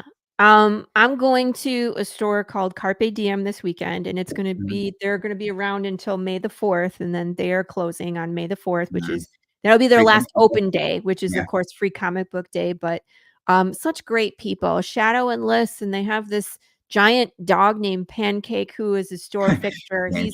His name is Pancake. It's hilarious. And it's such a great place. And I really wish I had found them sooner because they're about a half an hour away from me. And I know the community loves them. And it's just, again, the rent is too high and people are not buying. Exactly. So unfortunately, they're going to be closing up shop, and it breaks my heart. I really wish that, I could win the lotto and do something, contribute in some way. But I will be there this weekend too. So if people want to come see me, I'll be in McKinney at Carpe Diem on the 13th, hanging out with Shadow and Liz and probably crying with them. I probably will shed a few tears because I'm really upset. It's going to be an emotional experience. Yeah, just, one final day, one final goodbye. And then Free Comic Book Day, I'm going to be in Geek Out in Mansfield. I'm excited. Marco will be there. Sam Vera will be there. We're all going to be in one look. It's going to be nonsense. And then Lauren Wright will be there. So that's exciting. I'm looking forward to that. I didn't sign up for any cons this summer. I'll probably do some in the fall. My brother's having a my brother isn't my sister-in-law is having the baby in June. So I kind of left that open because I don't know when I'm going to be going at this point, but I couldn't, Marco always tries to go to Dallas Fan Expo, which is a great, that one's huge, I guess. Marco's coming down to Comics Palooza. So nice. You'll be able to hook up down there. Yeah. It's down here. It's a big thing. I've never actually been myself, but when I was working at Dragon's Lair, it's a pretty big location. It started in Austin, pretty big franchise. I mean, and they took like the owner and staff. We took like a third of the store or something. Like it was a big deal, like a big section, and it's a big process and it costs a lot of money. And for creators and artists, I know they have an artist alley thing, but I think you got to get in like super early or like have a know somebody that knows somebody. And assuming you have the money to afford it, I don't think it's terribly expensive, but it costs a little bit of money. But yeah, travel and hotel, that would be for me. It's not like I'm crashing at your house, Jeff. Right. And that's that's something else I have to consider for myself is when I start getting into that a little bit more next year. Got to pick and choose your battles and how far your car can take you and how much money you can get along because I'm not going to get per diem, you know what I mean? So it's coming out of my pocket. So it's hard. It's like not only do you have to get a hotel, but you also got to cart all your stuff around. What can fit in your car, and that will determine kind of your setup. Because it's like I would love to bring everything with me and pile it on my table, but it needs to have some kind of organization. Otherwise, people they come to your table and they just you know what I mean? Because if it's not organized, you don't look professional either. So do you have banners? Do you have what are you bringing with you? Will it all fit in your truck? And then is someone coming with you, or are you carrying all this in by yourself? So all of that, plus food and then gas and then hotel. There's a big I think one of the biggest horror conventions every year is out here in Houston too. It's the Houston Horror Film Festival, and they have that in as an older Marriott that's in a pretty good location on Katy, and I think is where it was. Anyways, it was a lot of fun and it was just jam packed, and it didn't cost that much. Made some money. But it's a really good experience, and that was the first. I got to do it on my birthday weekend last year, actually. Cool. And I was curious about that because being a horror, right? Doing horror, it can even though it's a comic book, it's that type of people. And there were a lot of people that were there for the celebrities and that were still very much like just specifically into like Jason Voorhees or Michael Myers or Chucky was a big deal, and all this, the people that were out there that used to play these characters or they still have some kind of connection in some way, and so a lot of them are very much into that. But I was very I was happy to see that in spite of that being a big part of the demographic, there were also a lot of people that were very supportive of the other things, the other more experimental things, where there's a lot of guys that I sat next to a group called the Janus Clique. Shout out Janus Clique. They're in Missouri, I think, and they do independent, little, small budget, trauma type of short films and stuff, and just really weird stuff. You know what I mean? And really strange, and disturbing, and bizarre, and just off the wall, kind of like I don't know how to explain it other than that. But they were so much fun. They had a really good time, and there were a lot of them, and we got to hang out and interact, and then just being in that environment was a lot of fun. And I'm sure the same thing would go for a traditional comic book convention as well. And I did there was a mini convention that we did a couple weeks ago with me and my buddy Juan. And I didn't have my books ready yet to sell my own stuff, but we did go out there and had some resale stuff like $2 books and wall books and stuff like a traditional comic shop. And we did really well. And again, it was another opportunity to be out there and to meet people. I got to see people that I didn't know were going to be there, that I know in the community, and that's always a lot of fun when you see a familiar face, and and so it's just a lot of fun. I'm looking forward to getting out there, but there is a lot that's going to go into it, so I want to make sure I'm prepared and ready whenever the time comes. No, I feel you, and I know eventually you and I our paths will cross because we're both Texans. We're not technically that far away. We're about 4 hours away, I would think. So eventually I think we'll end up at the same con and like give us the good high five and buddy, let's hang out, let's talk horror. So all that good stuff, right? It'll happen, right? I want to do Texas Frightmare. I think that's in Fort Worth. I've heard of that one. Yeah, I think where is that one? I think it's Fort Worth. I'm gonna Google it. I want to say it is. Yeah, I want to say it's somewhere over there by you, closer to you than me. Yeah, that's a big one too. There's a couple. There's 2 or 3 of them that are really big. I was looking, and there's like a Day of the Dead one, like a zombie themed one. That's really cool looking, and there's some other ones. The Brandon Starochi, is that as you say last name? Brandon. Yeah, I think it does. Starochi? I don't know. Yeah, what's that book? What's his book? Oh, I feel terrible. Avalon. I can't remember. It's called Avalon. Yeah. So I've been seeing a lot of him lately. They've been very active, and I know that'd be right up his alley, man. So Brandon, if you see that and you don't know about it, go check it out. Yeah. So Texas Frightmare is the 17th, May 17th, Fridays through Sunday. Okay, that's coming 17th through the 19th. So they're probably sold out by this point. I'll go look. How much are their tables? Contact us. Buy tickets. The ultimate goal is to get. I want to get to the point where these people call me and ask me to come out and do stuff. Like eventually. Yeah, I know that would be great. That's the dream. Yeah, that's the dream right there. So. Yeah. Oh, it's in Irving. Cool. That's not too far. Irving, okay. In Dallas. Irving is it's north of Dallas, but it's west of me. The Rangers have been kicking the Astros butts lately, so I'm not big on not big on Dallas Fort Worth area right now. The what's kicking your butt? The Rangers, the Texas Rangers, they've been kicking the Astros butt. Yeah, right. They've been playing really good lately. So even then, knocked us out of the playoffs last year. So pretty sports fans, yeah. So I love the Astros. Follow sports. I'm originally from Michigan, so I mean, we used to follow college sports, but the Lions stunk, and the Tigers would consistently poop out. They were really good. They would always get to the playoffs and then poop out, right? Yeah. Hey Ryan, nice to see you, man. Yeah, the Pistons, they were really good for a long time. The Bad Boys, they were awesome. Not anymore. So again, it's you just learn to not care about sports unless it's U of M or the Spartans, or you know what I mean. I used to be really into sports, big time. You know what I mean? I'd like to. I don't even mind throwing a couple wagers out there. Just really supportive of my teams and the hometown teams, and into it, And I've just kind of slowly but surely, like you said, it's just kind of doesn't matter as much anymore. It's don't have as much invested into them. It's they're a team, they're local, but they're these guys aren't there's no connection there. So beyond that, when COVID came around and they started putting fake people in the crowd and stuff, and trying to make fake audio and make it sound like the volume was increasing and try to give you this experience that you were there. It really kind of did something to me where I was I don't care about sports anymore. You know what I mean? I don't know what it was, but I still watch cardboard cutouts in the stands. Yeah, and they would charge. You could pay to get your face on there, and I was this is ridiculous, man. To each his own, but I just you could pay money to have someone else.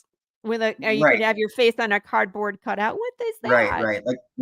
Like advertising in a way, I guess, for your own brand. And so to each his own. People did it, but nevertheless, it kind of took away from the experience to me. Because I think part of the sports is enjoying the crowd.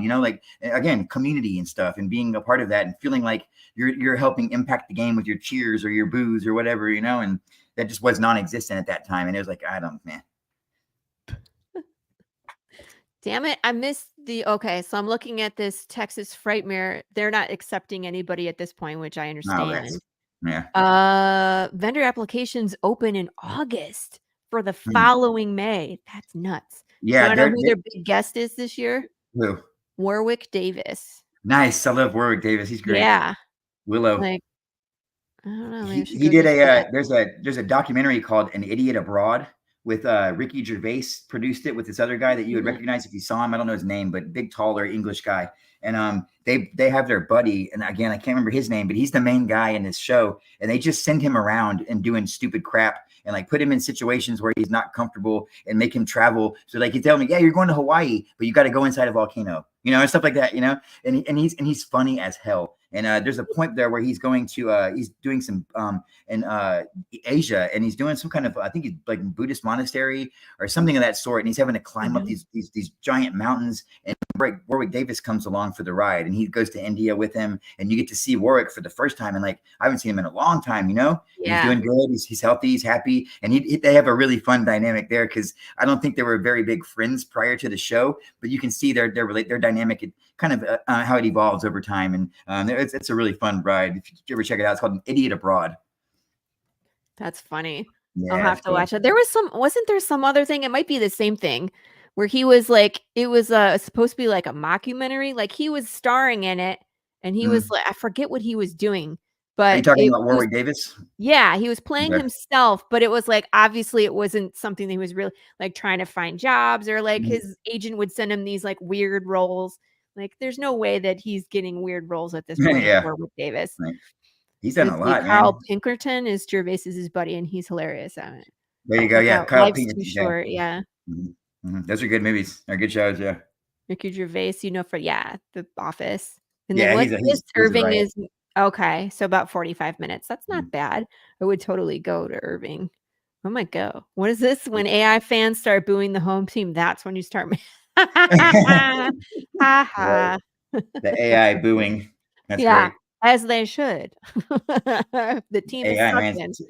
Everything is AI taking over now, man. It's just everything you see it's driving me nuts. Like all the programs and websites and anything you use or subscribe to or pay for, they want to integrate AI now, and like even like my PayPal and everything from PayPal to the fast food restaurants and stuff. Even like Dude, God, even man. StreamYard. When I was Yeah. creating I think it's new. I've seen it in a couple of weeks where it's like when you're creating the show, it says upload a thumbnail or have AI generate you a thumbnail.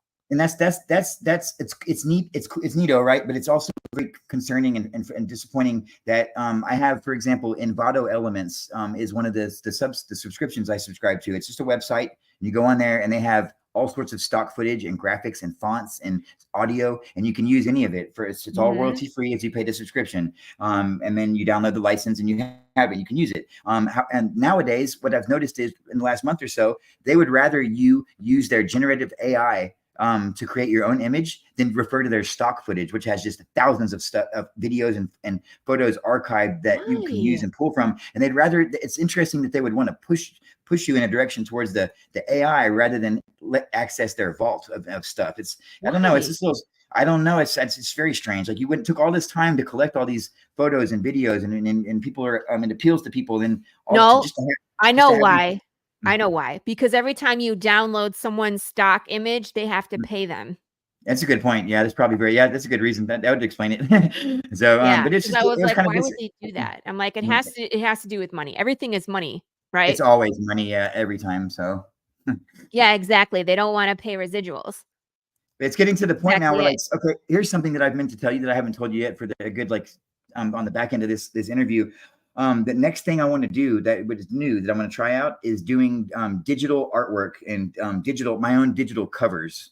So I want to try to experiment and do for Roseville. I'm working on one now, and it's just completely organic, original artwork that I've made off of just using Photoshop and stock footage or stock photos and my own graphic design elements infused with it. And it's going to be a lot of fun. I'm hoping I'm hoping that people will like it and that I can kind of create this new sort of, I don't know, trend or just a new kind of thing that people have not experienced yet. Like most writers and creators and the bigger publishing houses, like, anything, Marvel and DC and Image and those guys, very few of those creators or writers are artists, and very few of the artists are writers, but there are more artists that can write versus the opposite.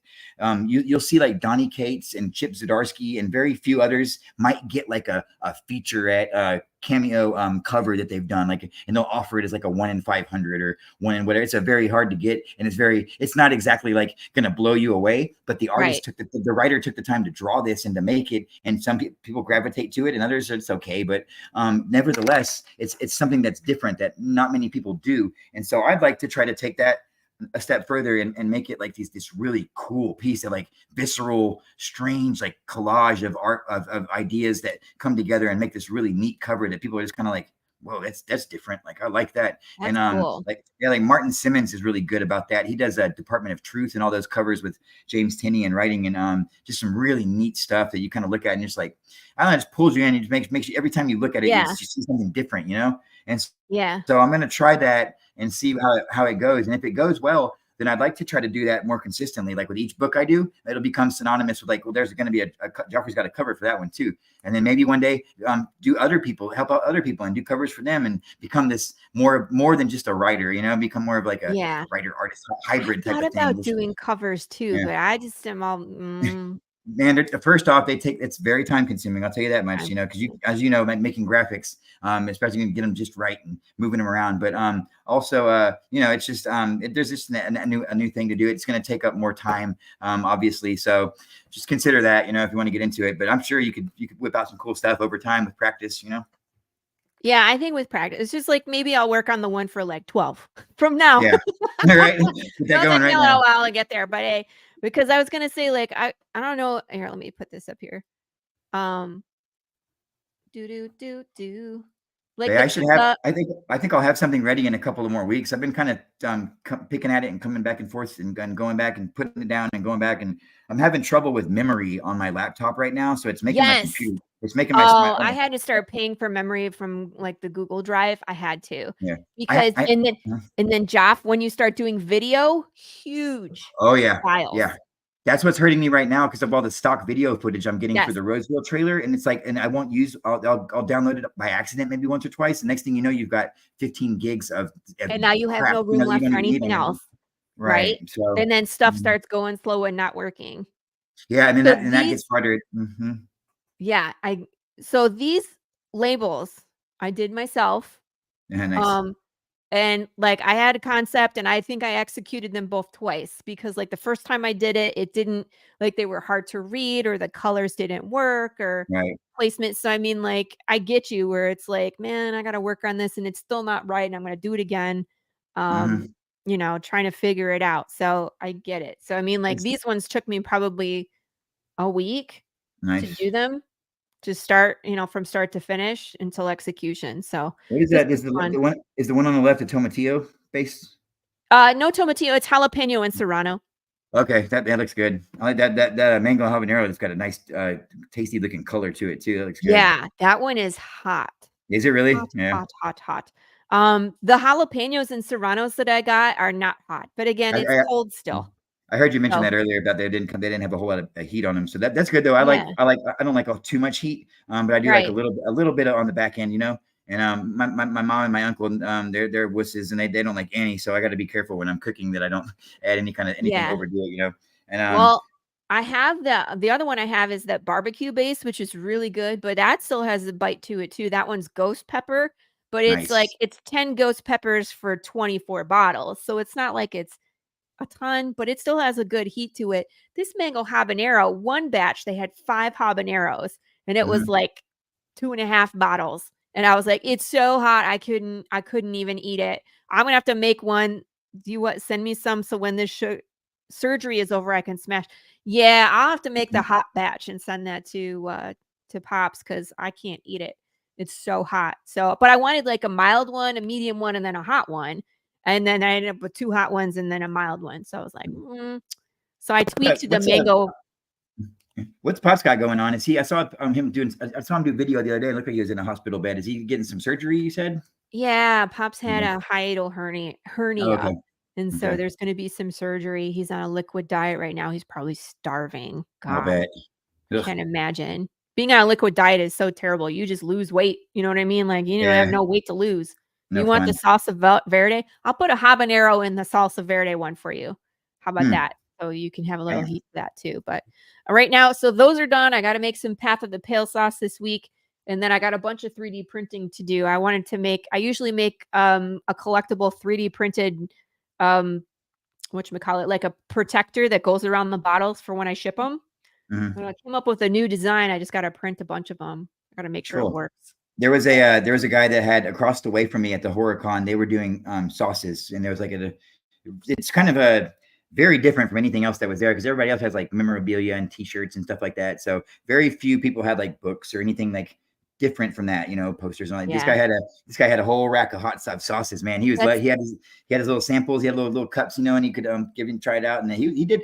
I think he did pretty well, but he had really good marketing and packaging and stuff on his designs, and it was interesting to see somebody going out there, and I felt like it was it's a cool thing to see people take a chance and be willing to do that and have enough faith in their product, that they're willing to pay to get a table and sell it to people, Well, and that's what I'm gonna try, because it's funny because those hot sauces are all named after the comic. Mm. So if they're into hot sauces, they're gonna be like, "What's this thing on the hot sauce?" And be like, "Oh, it's based out of the comic." So it's like it's an entrance to the comic. And then if they like comics and they're looking at the table and they're like, "And you have hot sauce?" And I'm like, "Yeah, I have hot sauce." You know what I mean? So it'll just all hopefully one will lead to the other. Yeah. It sounds weird that you would say that it would be like that, but it is. That's exactly what it is, and it's simple enough that and everybody likes sauce and stuff, and everybody likes to, and people like to read and do comic books and stuff, and so it's cool that that one thing like that seems so opposite of the other would work together like that, so to bring people into your world. So that's pretty cool. Yeah. So we'll see how it goes. It's like when I go to comic book stores, like where I'm going to Carpe Diem this weekend, it's mostly about the books. But if I bring some of this stuff, and then sometimes I'll go to like a marketplace, like in my neighborhood, they have like a farmer's market. And so I go to there too. But that one's mostly about the sauce, and then I bake cookies and bread. Right. And I'll have comics there, but nobody buys the comics, but at least they're looking at them. Yeah. Who knows? If I find one person in the neighborhood that's interested, you never know. You know what I mean? You never know. And that's the only way people are going to learn about them is if you make them visible and you tell people about them, and you don't have to throw it down people's face. And like you said, it's tasteful to know when to try to sell somebody on something or suggest it. And then just let people kind of go their own way. If then people faint any kind of interest, cool. Hey, I make that comic book right there. And that could open the door for a conversation, or it could just be like, "Oh, nice, okay," and then they walk away, and that's fine. You got to tell people and make them visible at the very least. Yeah.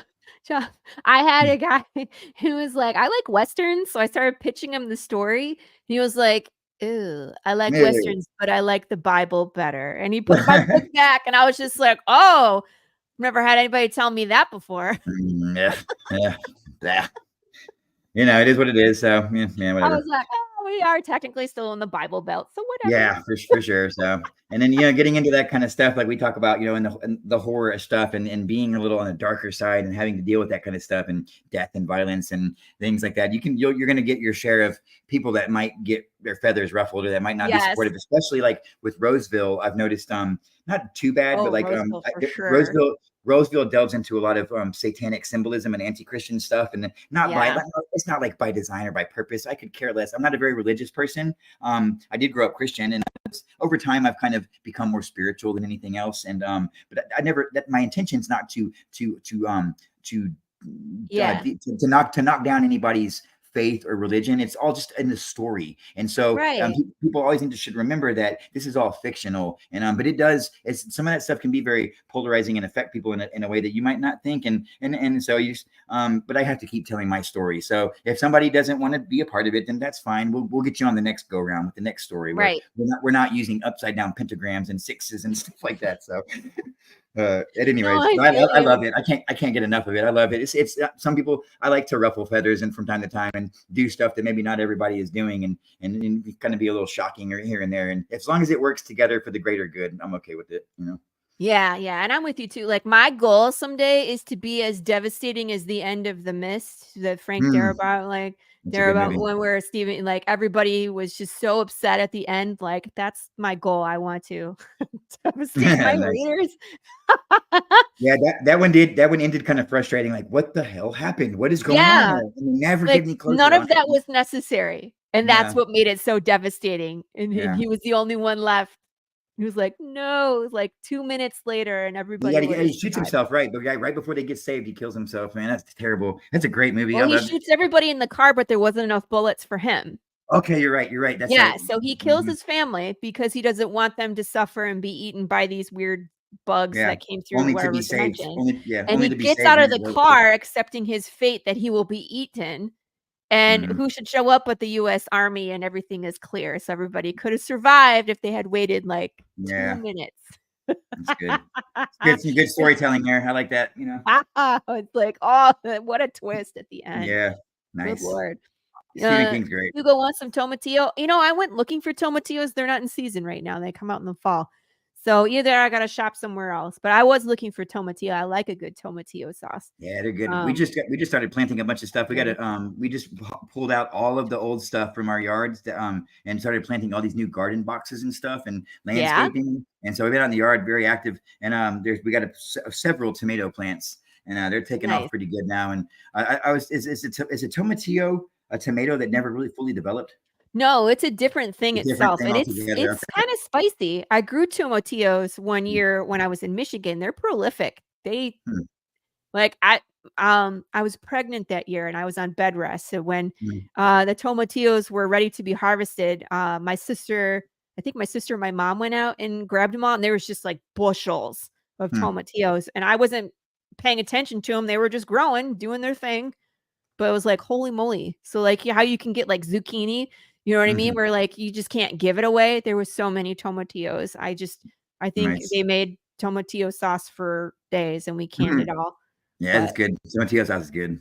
But yeah, it's fun to watch that stuff grow and just give life to it and to nurture it. And then the only thing that bothers me and still is the pests are just so hard to keep away from your stuff, man. And trying to keep them without putting too much like poison or insecticide or stuff on your, because if it's all growing naturally and organically, I'd like to think that I don't want to put too much other additives or anything into it, as little as possible. But sometimes you have to, we got these little leaf worms right now that are on they were on this kale that we had, and they were just loved it, and man, they could not get enough of it. And they peel back the leaf, and they're there, and you can't even really see them sometimes. They're very hard to see, and but we had to get rid of the kale, and so hopefully they'll get rid of them. But we'll see. I'm in the process of monitoring right now and keeping an eye on all that. And so you have to. Well, then it's like the grow season here in Texas is different than what I'm used to in Michigan. It's like they didn't plant until end of May into the ground, and it's like here, if you're not planted already, you're not going to make it. Like the sun's going to burn it, So you got to harvest before August, or you're not going to get any. It's going to die. I want to do a koi pond, but I've also been told that in Texas it's very difficult because of the weather and the conditions and the heat and stuff. And I don't know, I'd love to do that one. I've always wanted to make a little pond and have like a Zen garden type of thing. That'd be great. Yeah. No, the bobcats will come and eat them. Yeah, right. They come get them. Bobcats. I think we have some out here. Actually, my elementary school was named the Bobcats, and we've still got them out here in the Cy-Fair region area. Yeah, we definitely have them too out here. You see them all the time. You know what? Holy moly, that's the show. We're at 1 hour and 53 minutes, Jeff. Yeah, we wrapped it up. It went by pretty quick. It always does. You know what I mean? When we're having a good conversation. Oh, yeah. So everybody, I have Jeofrey, his Instagram linked. He said his website is under construction. So, there will be a Kingdom Comics website, so make sure you're tuned in to his Instagram. So that way you can get updates. And again, you can do that lovely thing where you can follow a creator on Kickstarter. That's great because anytime Jeff launches a project, it will send you an email, that what he's up to, because that's probably the best way. Because again, he does so much. If you're going to be tuned in, you gotta follow. I use Facebook a whole lot, but I just don't want to confuse anybody, because I have a Facebook private group that I use for my sales and my pressing and my that side of the business. But I also mention and talk about my Kickstarter stuff all the time on there. But then I also have a regular Facebook that's got my name, just my regular name that I use for like personal stuff, but also use for comic book promotion and sales. So there's a couple of different Facebooks. But yeah, you can find me. I'm pretty easy to find nowadays, even on Google, I think. I've got enough done where if you just type my name in, which again, my name's weird, kind of hard to spell. So, or just different. So just be mindful of that, but look for, Kingdom Comics too. That's spelled a little different. I was being cute with the play on words and stuff. Yep. So, but nevertheless though, you can find me on all that stuff anywhere like YouTube, Facebook. I don't use Twitter. But Facebook and Instagram for sure. And then the Kingdom Comics website will have all of that stuff streamlined and and packaged into one neat little package real soon. So just keep it written down, and then maybe in a month or so, go check the website and see what's going on. Excuse me. So if people right now wanted to purchase, let's say, Cosa Nostra because they missed out on the Kickstarter, can they just contact you directly on Facebook and work that out with you? For now, yeah. And then eventually, once it's getting ready to print, we're going to still we're still a little bit away from getting print, but we're getting there. And the website will have everything. It'll be nice and easy to find. It'll have a catalog, and you can go in there and get any available covers and add-ons. And I offer international shipping now, so I can ship it anywhere across the world. And hopefully that's all priced right. I think it is. But like I said, there's a lot going on all the time to try to figure out everything and the intricacies of all this stuff. So I'm working towards it, and we're getting there. It's just a process, but we're gonna get there. And I think by the end of the year, things will be really kicking ass and like rocking and rolling. Awesome. So I'm hoping so. Well, I look forward to seeing your growth and all the cool things that you have lined up. I'm excited to watch it all happen. That's one of the coolest parts. Yeah, thank you. That's one of the coolest parts of having this show is touching so many cool creators and then watching the things happen and come out and reading your stories. And I got my Razor Wire McGuire the other day, and I was like, "Ooh, look at this!" Yeah, you got one of the Virgin. Yeah, you got one of the Virgin covers, I think. It's really cool. What's that guy's name? Val Vaught. Val Vaught, I think is how you say his name. He's he did that cover for those guys, and I've only met him a couple times. Man, he's talented. He's really good. Yeah, you have a lot of really talented people that you work with. So very cool. All right, guys. And then, of course, join us next week. We'll have more indie creators on for one-on-one conversations where we go in depth about what's kicking in indie. We pick brains. We follow up on projects. We're going to see what's going on next week. Again, follow Jeofrey, like and subscribe on the Madness channel, my channel on YouTube, so we can have some more followers and get our stuff out there. Be nice to each other and kiss your babies. We'll see you all next week. Thanks for having me, Laurie. Absolutely, Jeff. All right. Bye, guys. Later, everybody. Thank you for watching, everybody. Oh, I had the button there and I moved it. All right, here we go. Okay, bye.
An ancient darkness is breaking through into our reality. The overlords are coming. Their demons united, they'll stop at nothing to tear our world to shreds. And the only thing that can stop them is the power of metal.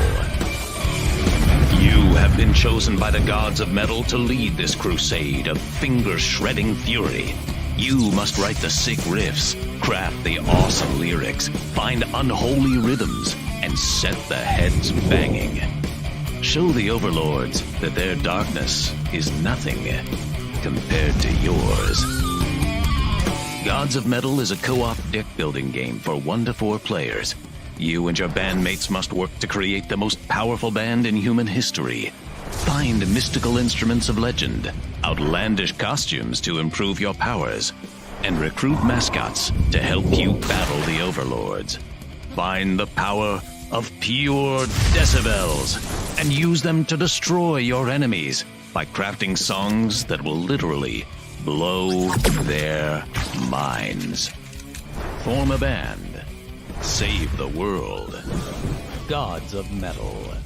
Now on Kickstarter. Mr. Chris, what up? Also, Chrisgau from rock and roll band Five Finger Death Punch. Heard that you're about to launch your newest board game, Gods of Metal, where you take on the persona of different metal musicians to stop the overlords and their demons from taking over reality. I think I know a metal musician that can help you fight those overlords and those demons. That is me, Chrisgau. So, shout out to you, Chris. Shout out to all of the Laughing Rogue crew. And shout out to Gods of Metal. I will be in there taking over reality from the demons and the overlords. Chrisgau. Just like it says there on my hat, in case I forget. I do play bass. The future. The final frontier.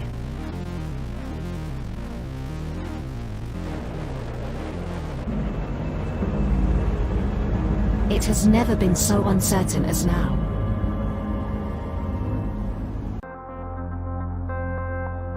AI, VR, haptic wear, nanotechnology, mass destruction with a remote click.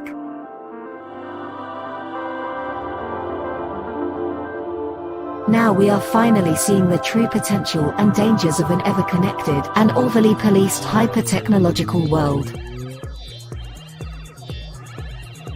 Have we finally become the architect of our own demise?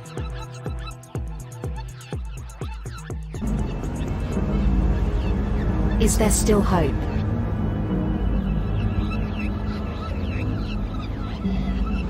Welcome to the future.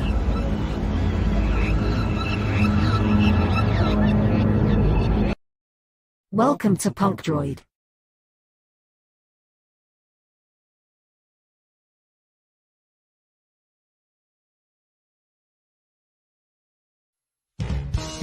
Glamorized and embraced by Hollywood, feared in the underworld, Benjamin Bugsy Siegel was one of the most powerful men in America.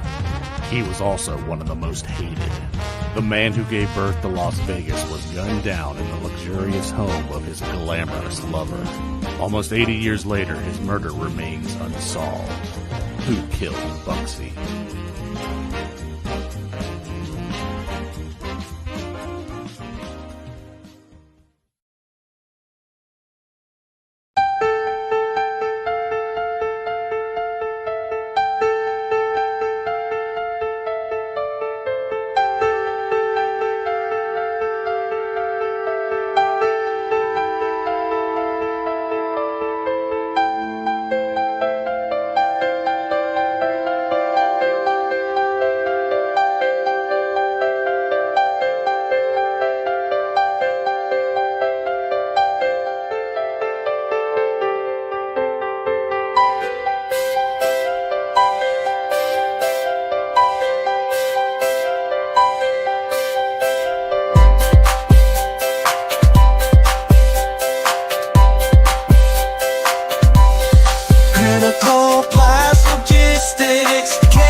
How do you end this thing? How do you put the where's the brakes on this bus? I forgot. Jazz how to drive. hands. Jazz hands and brakes.